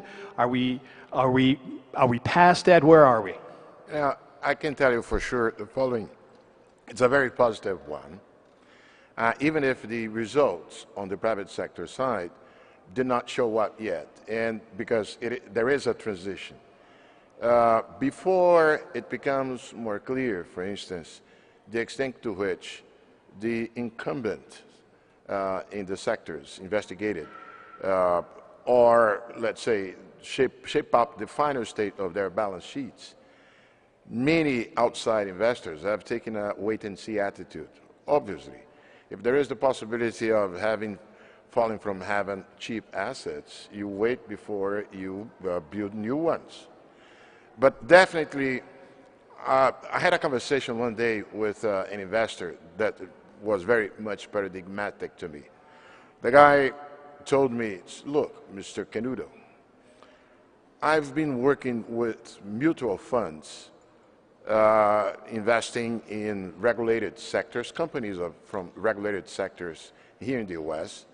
And in those 30 years, I never, ever bought anything in Latin America. But since last year, I started getting interested in your country. Tell me about what's happening there, the crisis. And the fact is that there is a perception that the rules of the game regarding competition in regulated sectors has changed. No longer the market rigging processes that, frankly, the guys who are from the business, they knew there was something.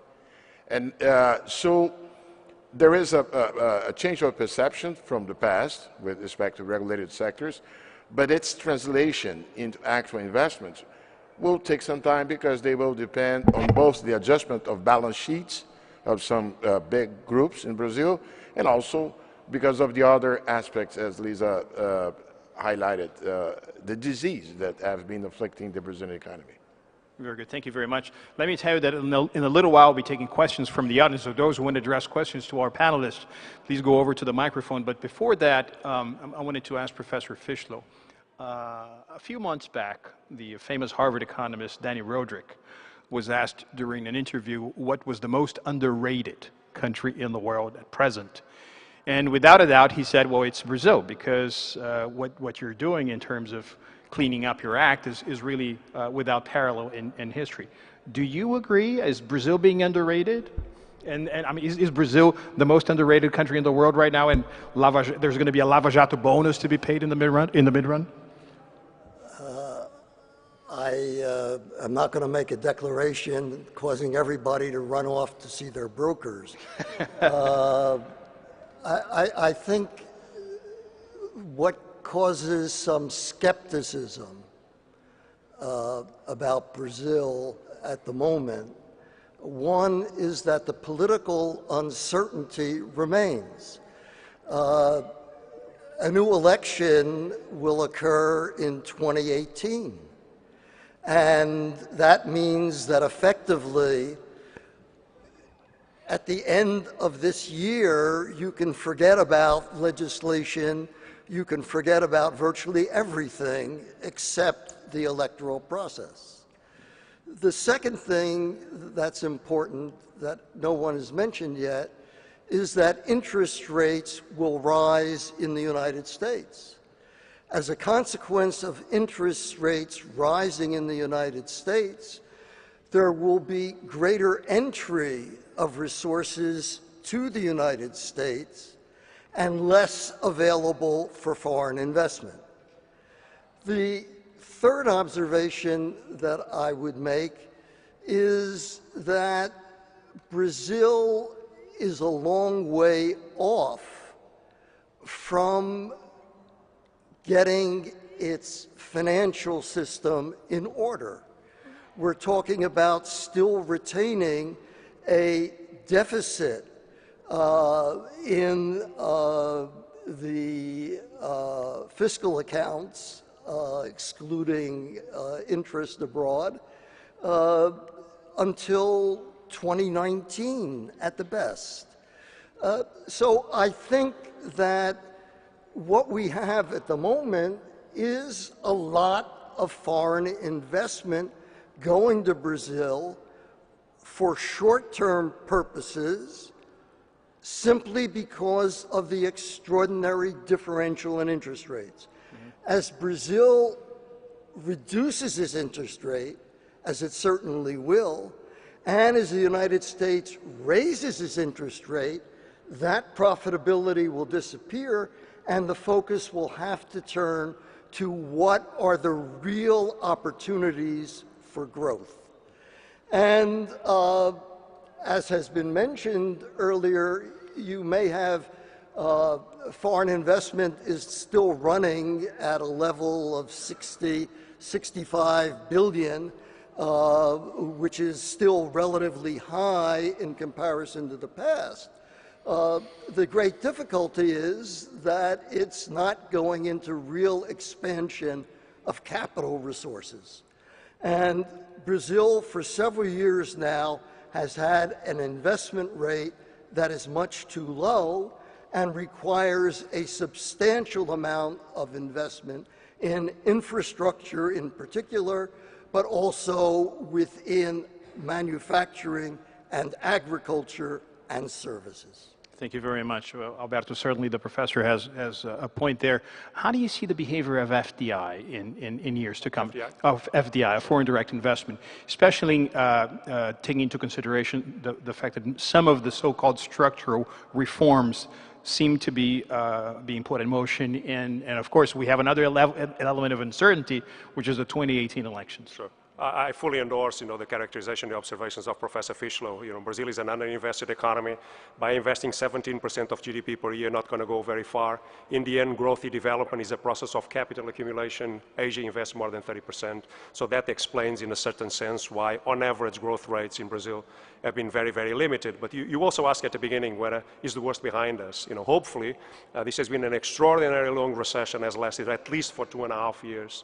Has been long, deep, and broad, But nothing lasts forever. The Great Depression also ended. It was also deep and long, but eventually you move to other things and the economy will grow again. There are problems that are easy to solve. There are other problems that are structural, more medium term, that are more difficult to solve. It requires time until these processes get in motion. What is more easy to solve is the economy accumulated a very large number of imbalances over the last few years. At a certain point, the economy was contracting, investment spending was collapsing, the interest rates were in double digits, inflation was in double digits, unemployment rate reached double digits, the current account deficit reached 4% of GDP on an economy that was not growing or investing. So we needed to do something from a cyclical short-term standpoint to rebalance the economy. That's the process we're seeing now. Right. Monetary policy was tightened, the fiscal is going to take perhaps way too long to address. We're going to see a primary surplus maybe in 2020, 2021, maybe longer than that to get a primary surplus that reduces the debt to GDP. But inflation is coming down, rates are going to come down. The process of fiscal consolidation, no matter how slow and gradual it is, it's on the right track, but it's going to be a long journey. The current account deficit is adjusted. The currency was misaligned, is now a lot more consistent with the fundamentals of the economy. So those are the problems that they were easy to solve. Now comes the difficult agenda. The difficult agenda is not new. It's old. It's an agenda for the last 10, 20 years. We need to invest more. We need to trade more. We need to run the public finances in a more responsible way. You need to educate more. You need to invest more in infrastructure. And that comes your FDI question. Right? So all that requires structural reforms. So nothing will last forever. One day the economy will stop contracting. We'll grow, but grow by how much? Will grow enough to satisfy the aspirations of the Brazilian people? Probably not without reforms. If we may, from a cyclical standpoint, emerge out of the recession, and now we'll be growing at a dizzying speed of 2%. Come on, it's too low. You need to grow more. But to grow more, you need a process of capital deepening. You need to invest more. You need the structural reforms to trade more, to make the economy more efficient and more productive.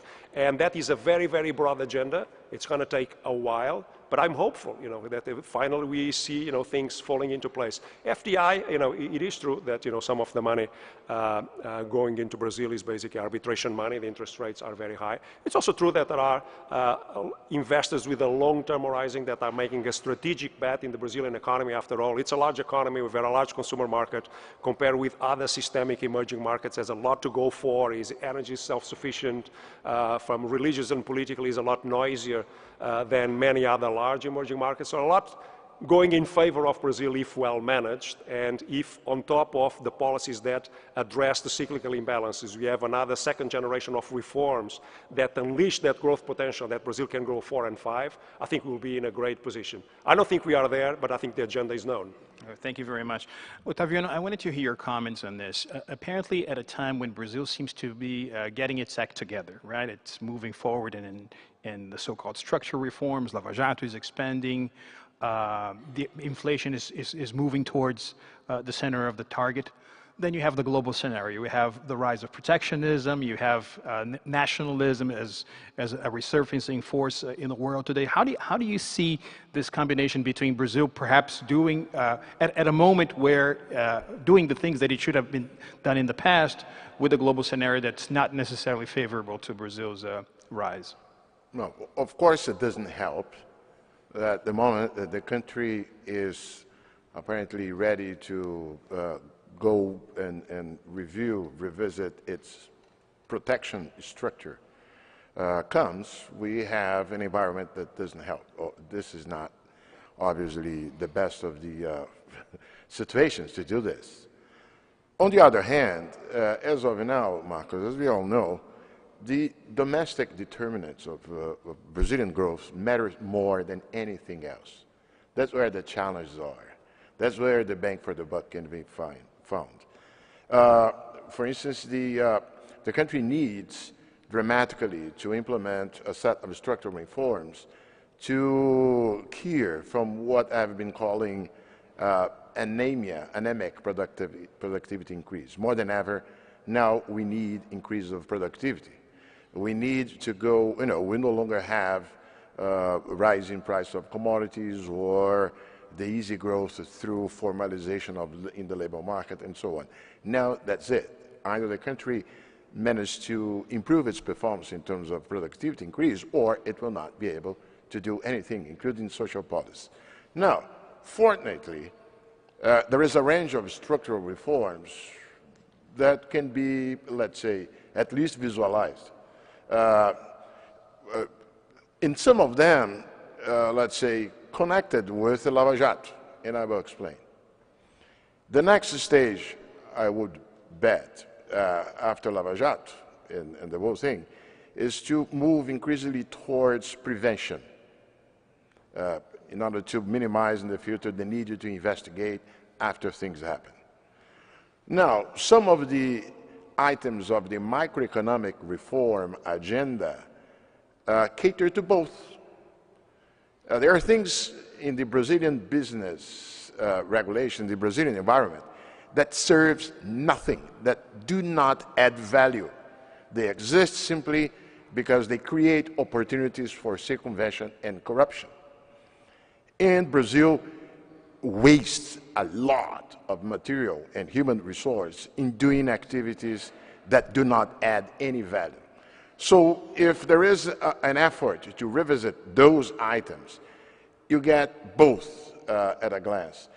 You get not only reduction of opportunities for corruption, but also reduction of waste and therefore productivity improvement. And this is up to us. It's not anything that depends on the external environment. Thank you so much. Luis, I know you do a lot of research on emerging markets, rising powers, countries like the so-called BRICS, right? Do you see what's happening in Brazil, especially given that countries like China or Russia practice some sort of state capitalism, if we could call it that way? How do you see the example of what's happening in Brazil perhaps having an influence on the way other countries relate the public and private spheres? I think it's very interesting because it's not only Brazil. A lot of other countries are facing huge challenges coming from corruption and uncovering of corruption and wrongdoings. China, in a very different way, is also President Xi has a huge anti-corruption program.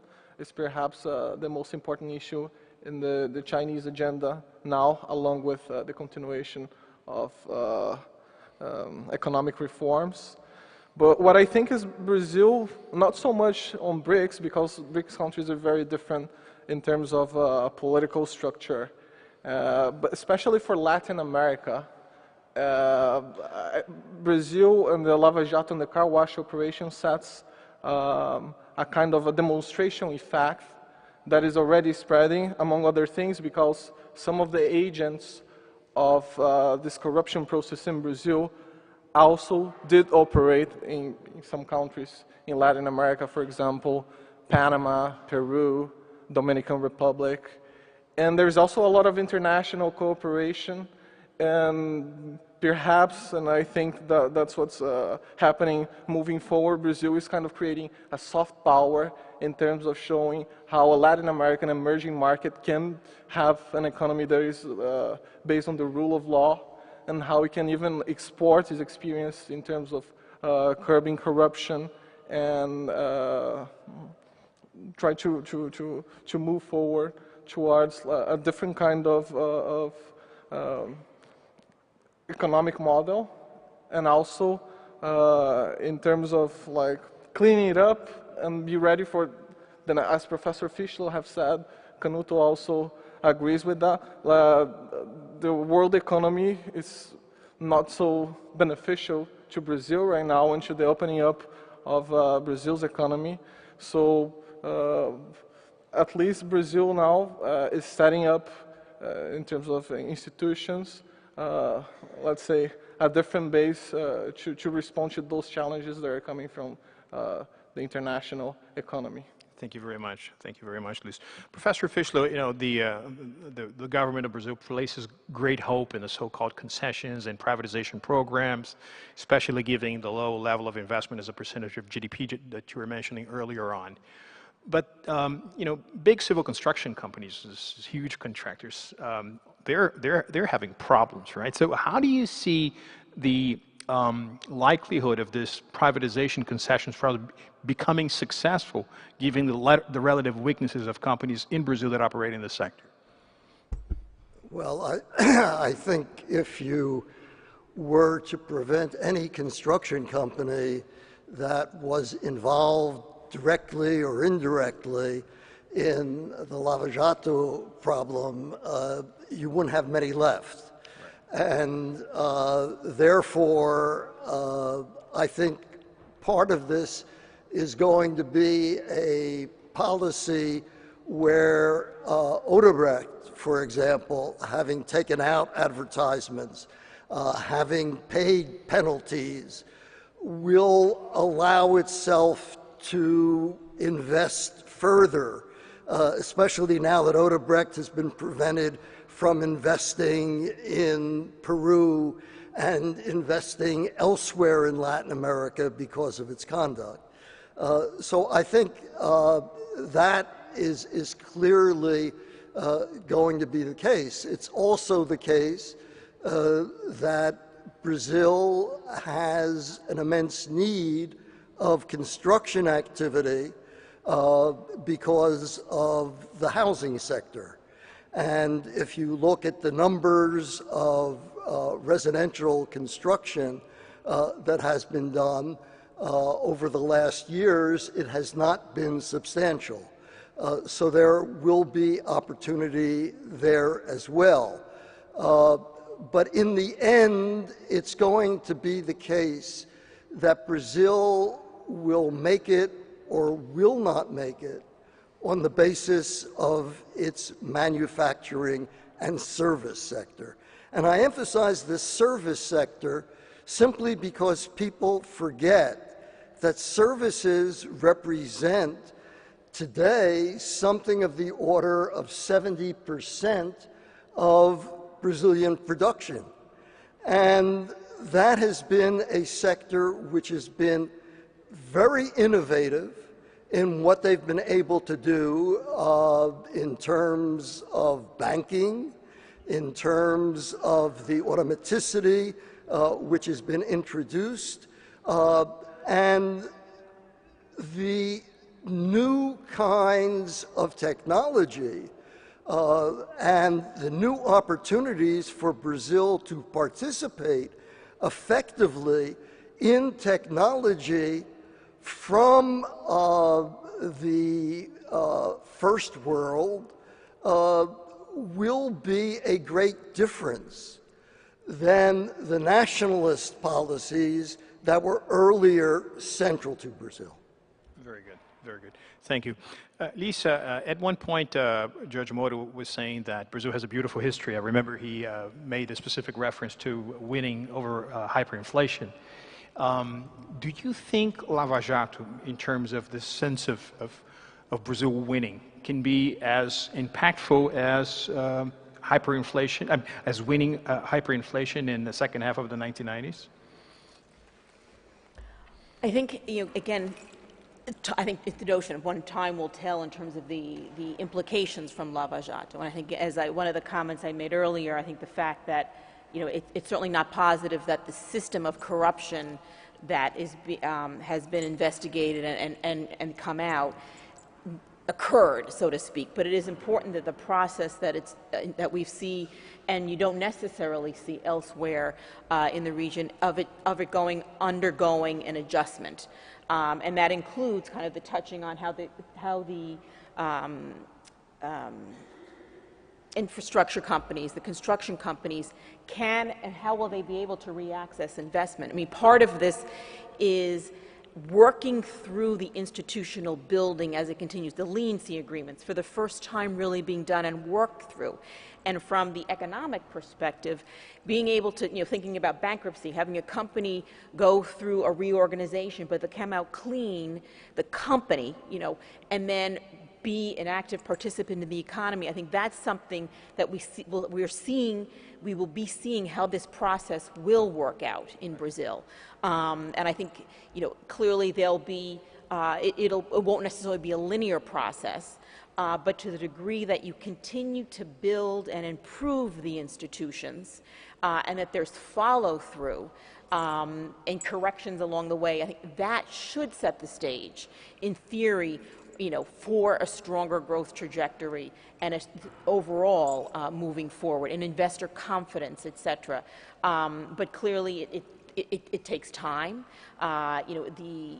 In changing expectations and including that in the decision-making process is something that comes over time. You think about with hyperinflation. Yes, you still in something you can see in recent years, high inflation and remnants of indexation still in Brazil. So it continues in a different level in an ongoing way, in a slow process.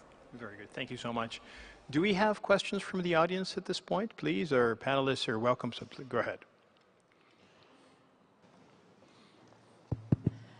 Well, two brief questions. The first is, what do you think will be the impact for Brazil of the Making America Great Again? And the second one is, well, the national policies that you talked about that existed before in Brazil lifted 52 million people from poverty. And I think that the capitalism, or if you prefer, the investors, were happy with that, because there was foreign investments in Brazil. And now they are not, because we have instability in a country that is divided, as we saw it today. So could you comment on that? And last one, very short, China is becoming more important to Brazil than the United States. Could you comment about that also? So, Otávio, you want to have the first? Yeah. I will, with pleasure, because it's a good moment to unwind some misunderstandings. For instance, the poverty lifting in Brazil was not because of policies. Yeah, it's growth. It was the labor market dynamics. We at the World Bank have estimated the weight of, for instance, conditional cash transfers, which are extremely cost-effective. We at the World Bank, we love conditional cash transfers, Bolsa Familia, and we have helped to bring over, to transfer this experience to other countries. But let's be clear. It is important because it's good for lifting those in extreme misery condition. But as far as improvement in income distribution in Brazil, it is not responsible for that. It is at most 25%, something between 18 and 25%. So it was not policies adopted that lift poverty. This is a myth, a very convenient one. It was due particularly demographic change. Demographic change has not been something under government control.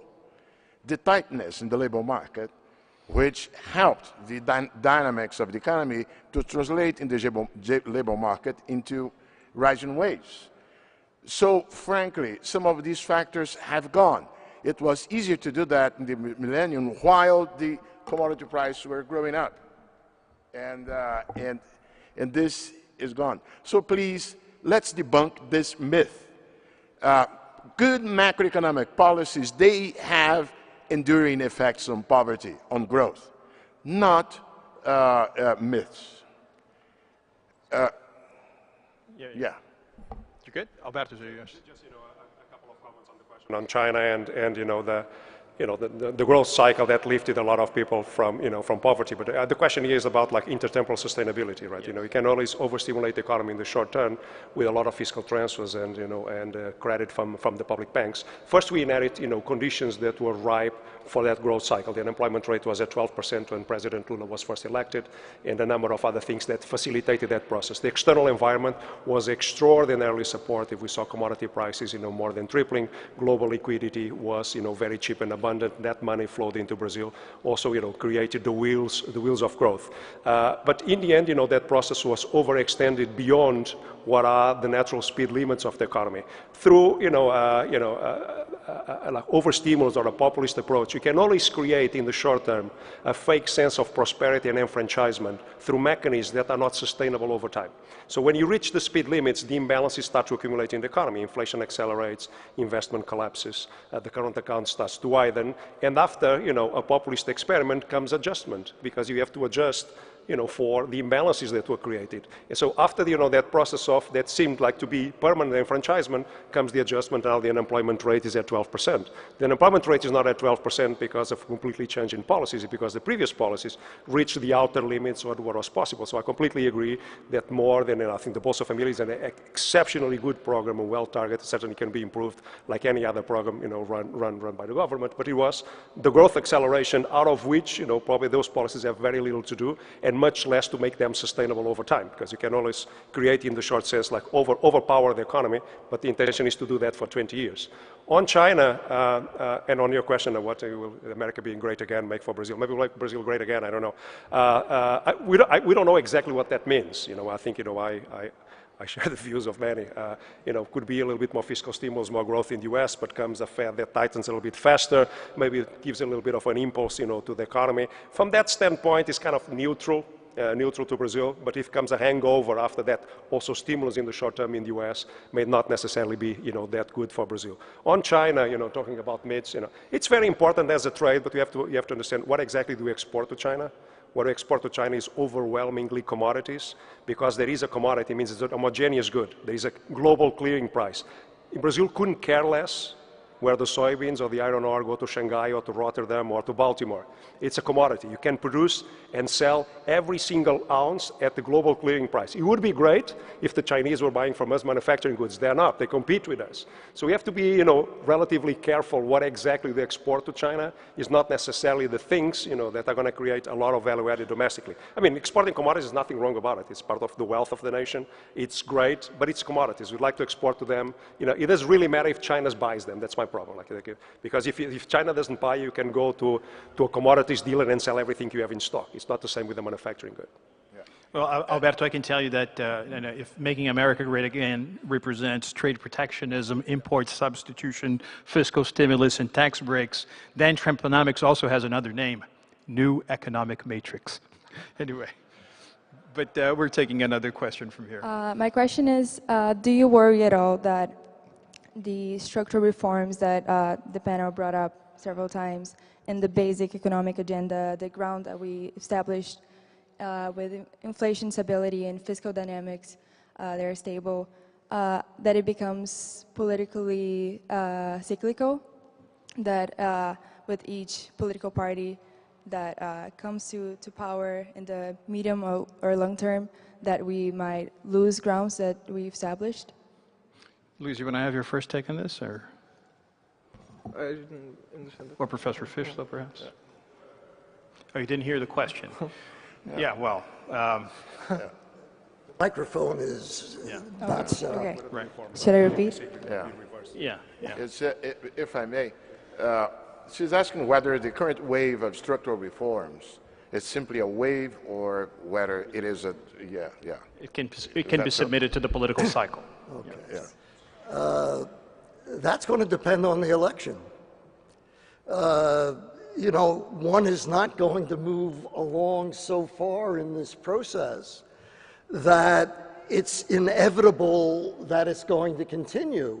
We're talking about a period of time over which it is necessary to have continuity and stability and foresight with regard to policy. And the election is going to determine it. And there are still a number of people who in Brazil feel that the process that has occurred is wrong, that Lula, after all, left power with a popularity rating of 80%, thinking that he was fine. The extent to which one is going to really make this process a continuous one is very much a political issue rather than simply an economic question. And that political issue will be clear in the election in 2018. Yeah, we'll boil down what people will choose. Nothing is irreversible, certainly. You know, I think it's a lot more irreversible what Judge Moro is doing from a macro and economic standpoint than the adjustments and the policies that have been implemented in this political transition. Depending on the outcome of the 2018 election, you could, you know, the electorate will choose, right? You'll have, I'm sure you'll have a full spectrum of political and, you know, options and eventually even economic models in front of them, and there is no presumption that there is continuity to this process. And that's why, and Taviano mentioned that, you know, some investors are looking at this, okay, can things change again in 2018? There's a little bit more careful attitude. While, you know, fighting corruption, you know, that is a structural reform. Leads to a better allocation of capital. That is increasing potential GDP. That is social policy. You know, more growth brings more enfranchisement, brings more empowerment, brings more jobs, right? You know, that attracts capital, reduces the cost of doing business, you know. And to be honest, you know, on the question about, you know, the large construction companies and we're going, you know, oh my God, you know, they're all corrupt, they're all big, and this is going to be, you know, horrible for the economy. I don't think it's horrible for the economy. I don't think the engineers will forget how to do bridges, right? If they don't work for Odebrecht, you know, they will work for some other company. You know, the corporate entity with the name Odebrecht that employed all of that people may disappear as a corporate entity, but not to know how. The engineers will be there. They'll be employed by someone else. And to be honest, you know, if there was evidence, widespread evidence of cartelization at the top, you know, and all these, you know, corruption deals with public companies and others, it denied the opportunity to small and medium enterprises. There are small and medium construction companies that did not have a fair shot at gaining business because these big companies that were corrupt and were, you know, operating as a cartel denied them the opportunity. So, I mean, I'm not worried. You know, if they are not able to compete, I don't think it's going to happen. But if it happens that way, you know, the small companies can hire their engineers and their teams and build bridges and build roads. It's not the end of the world. Brazil is not going to forget about how to do heavy engineering. Excellent. Thank you. Lisa, you wanted to add something? The point I would want to, highlight. I mean, we've already seen a swing back and forth. You think about, again, what we do, sovereign rating, Brazil, institutional strengthening, the end of the 1990s, early 2000s. Yes, a favorable global backdrop facilitated kind of some follow-through, but you had systematic implementation of sound macro policies and a strengthening of institutions that were adhered to through political transition from Fernando Henrique Cardoso to President Lula, and that led to strengthening in the growth dynamic, et cetera. Then, at some point, and Alberto highlighted kind of a backsliding, and that's when we started changing our view on Brazil from, again, the narrow rating perspective back in 2013, where policy was becoming fuzzy in a sense, you know, not clear what targets were, backtracking, et cetera, and that led to then started the process of the rating moving lower within a same political party, right? And so that's where execution comes into play.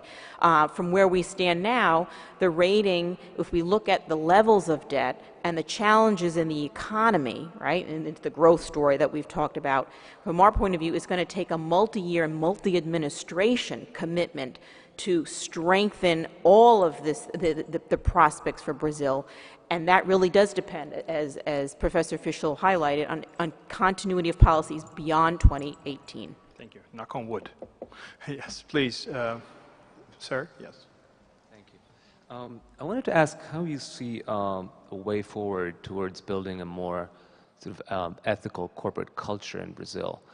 You mentioned one thing that came up was the downward adjustment of the expected returns on corruption. I also heard you talk about Odebrecht's apologies, public apologies, and if I understand you correctly, those having mixed results. I kind of wanted to hear more of your thoughts about this broad question. Luis, you want to have it? Ethics in corporations? I think it's already changing. Like if you look into the construction companies, for example, they have to adapt, and they're adapting at a much faster pace than the politicians, for example, to all these changes. If you look into the compliance programs the big construction companies have implemented, they're really, really tight. I would say they're probably tighter than the compliance programs global, international companies headquartered here in the US have in place right now. Is it going to last? I honestly don't know. I think it will depend a lot on how the political system evolves in Brazil. How are they going to be able to possibly get public contracts having all this compliance in place? So it changed. Is it going to last? I think that's a big question mark. And it depends a lot like on other issues that are not completely also on their hands. Look, after rich entrepreneurs from the private sector side going to jail, this changed. The probability of being captured and being punished, now goes beyond simply those fragile links of the whole web. This changed the name of the game. And it is true.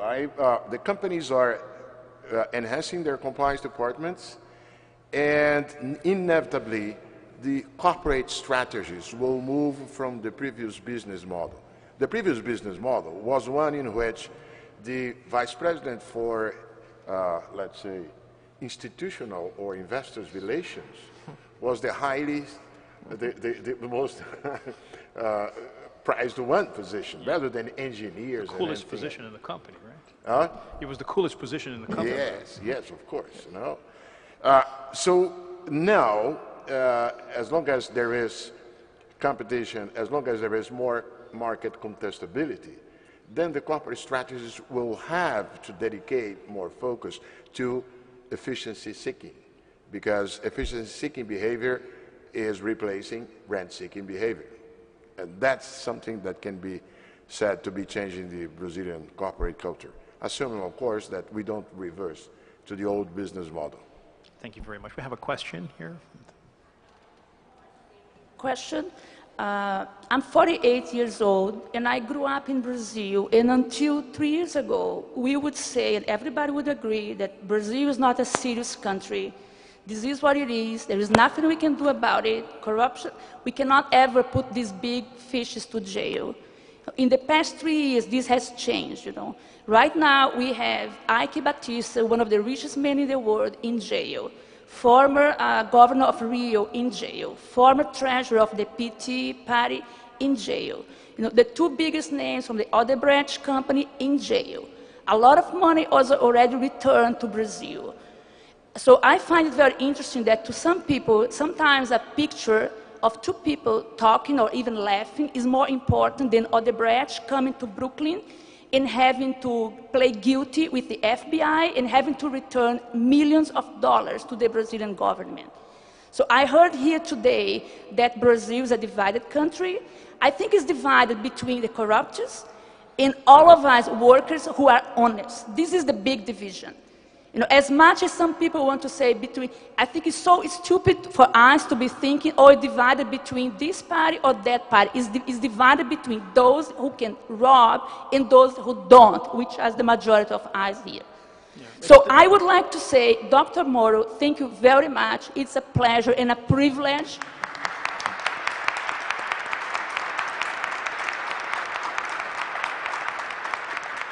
It's a pleasure and a privilege to be with you in the same room today. And I have to tell you, I have 3 children, and today they do not think that Brazil is not a serious country. So this has changed. For that alone, this is the major event somebody could ever achieve. This is unthinkable of. So thank you. Thank you very much. Thank you very much. Thank you. Perhaps it's divided 9-1. So it depends on the arithmetics here. But we're drawing closer to the end of our session. Let me ask one question, and these will be your final remarks. Each one of you gets to answer the question. Is what's next for Brazil? I mean, where are we going now? What does the road ahead look like for Brazil? What have you want to?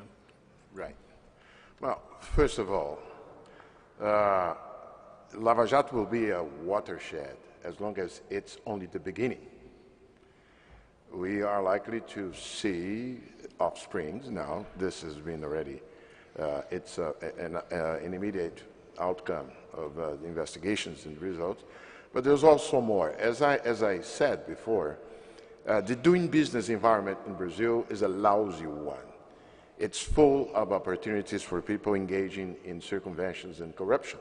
So the agenda of structural reforms, the microeconomic reforms, would both address the issue of productivity and the enhancement of prevention against corruption. Obviously, at some moment, accountability and transparency will have to be enhanced in all the spheres of government, including judiciary, when times comes and in the appropriate forms, so as to make sure that we really ring-fence the results obtained so far. So the agenda continues, and the most important thing is that, as right now being said, is that it's possible. Right. The skepticism that prevailed in the country, let's say some years ago, is no longer there. And finally, talking about making someone great again, Titi will make Brazil great again in soccer.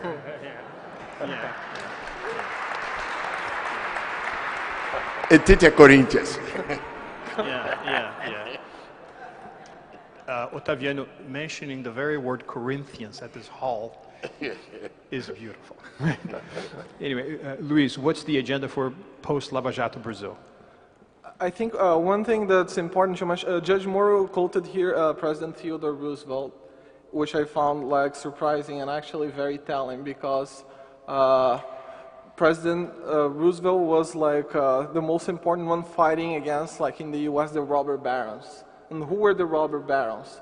The robber barons were companies that are still in existence, but were engaged previously in wrongdoings. We are talking about Exxon, the former Standard Oil. We are talking about steelmaking, big names, Carnage, and everything.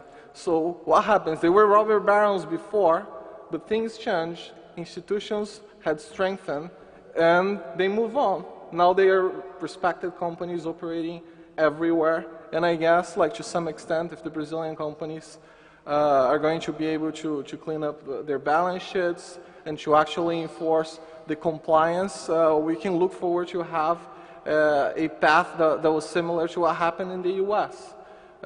And I think this is a great lesson for us to have. The companies are in place, they survive a political storm, and I just hope the Brazilian lawmakers and the politicians in the executive would support this change instead of trying to resist it. Thank you so much. Lisa, what's next for Brazil, and what do we have to do to enjoy that beautiful investment-grade status again? Well, as I said before, a multi-year, multi-administration commitment. I think, when we look at the rating, I think clearly the fiscal dynamics, the economic dynamics are the key weaknesses, right? And that is what's pulled the rating lower. The institutional framework, from our point of view, has held. And if we think about that's where checks and balances and processes have worked over the past several years.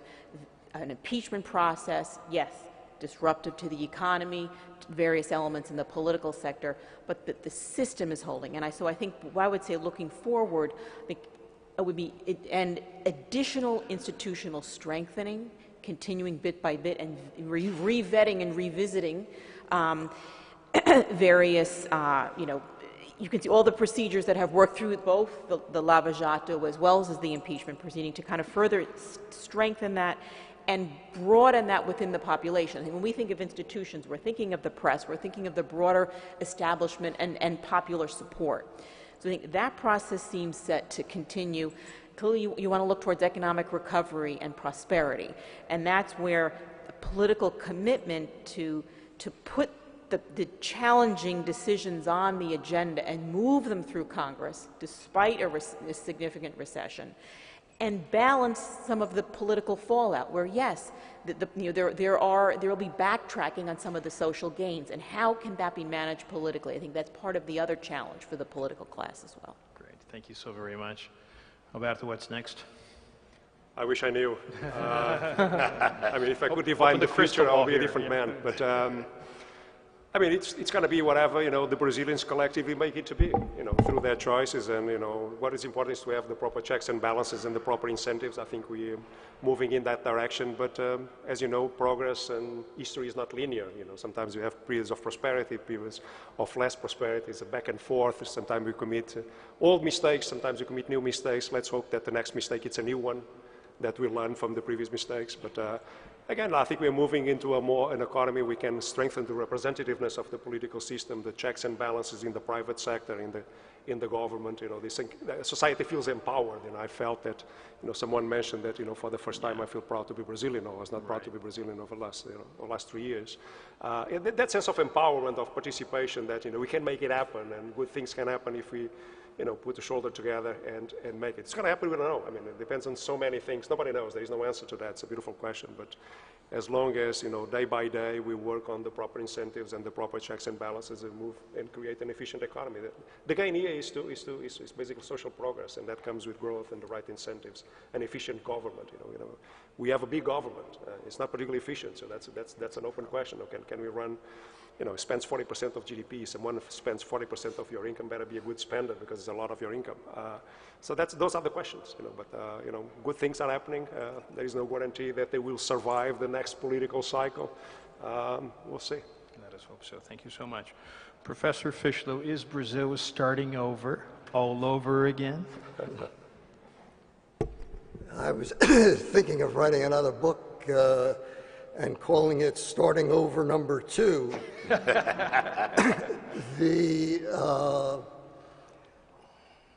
I think the error that I made last time around was not giving enough credit to the forces within Brazil that would lead to the bias. In a way, the commodity cycle was the worst thing that ever happened to Brazil.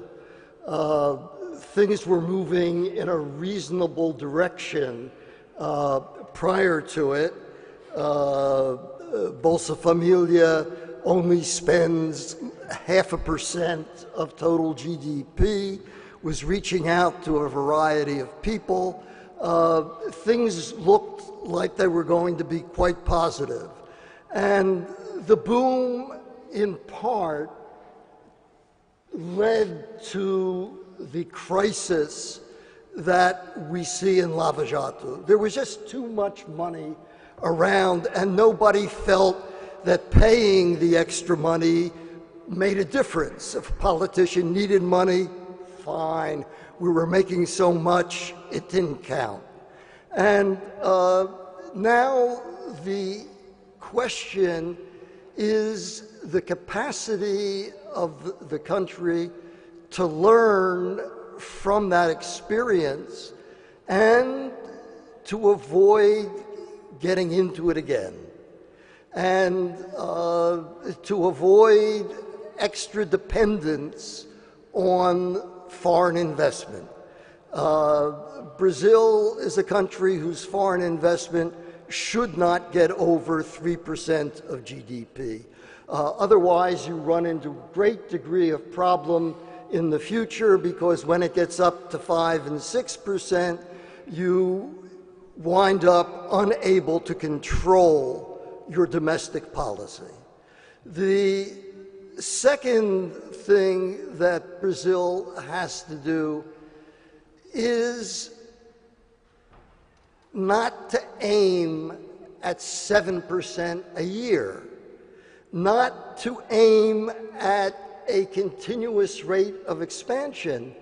And this will be tested very clearly in the 2018 campaign, because at that time, one will see whether all the contending politicians are willing to promise continuation of the current policy rather than promising what can't be delivered. Thank you very much. Please join me in thanking our panelists. Good job.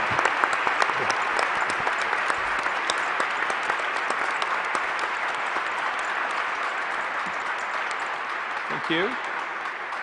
And now I have the honor to give the floor to Daniela Diniz, Deputy Director of the Columbia Global Center in Rio de Janeiro. Please.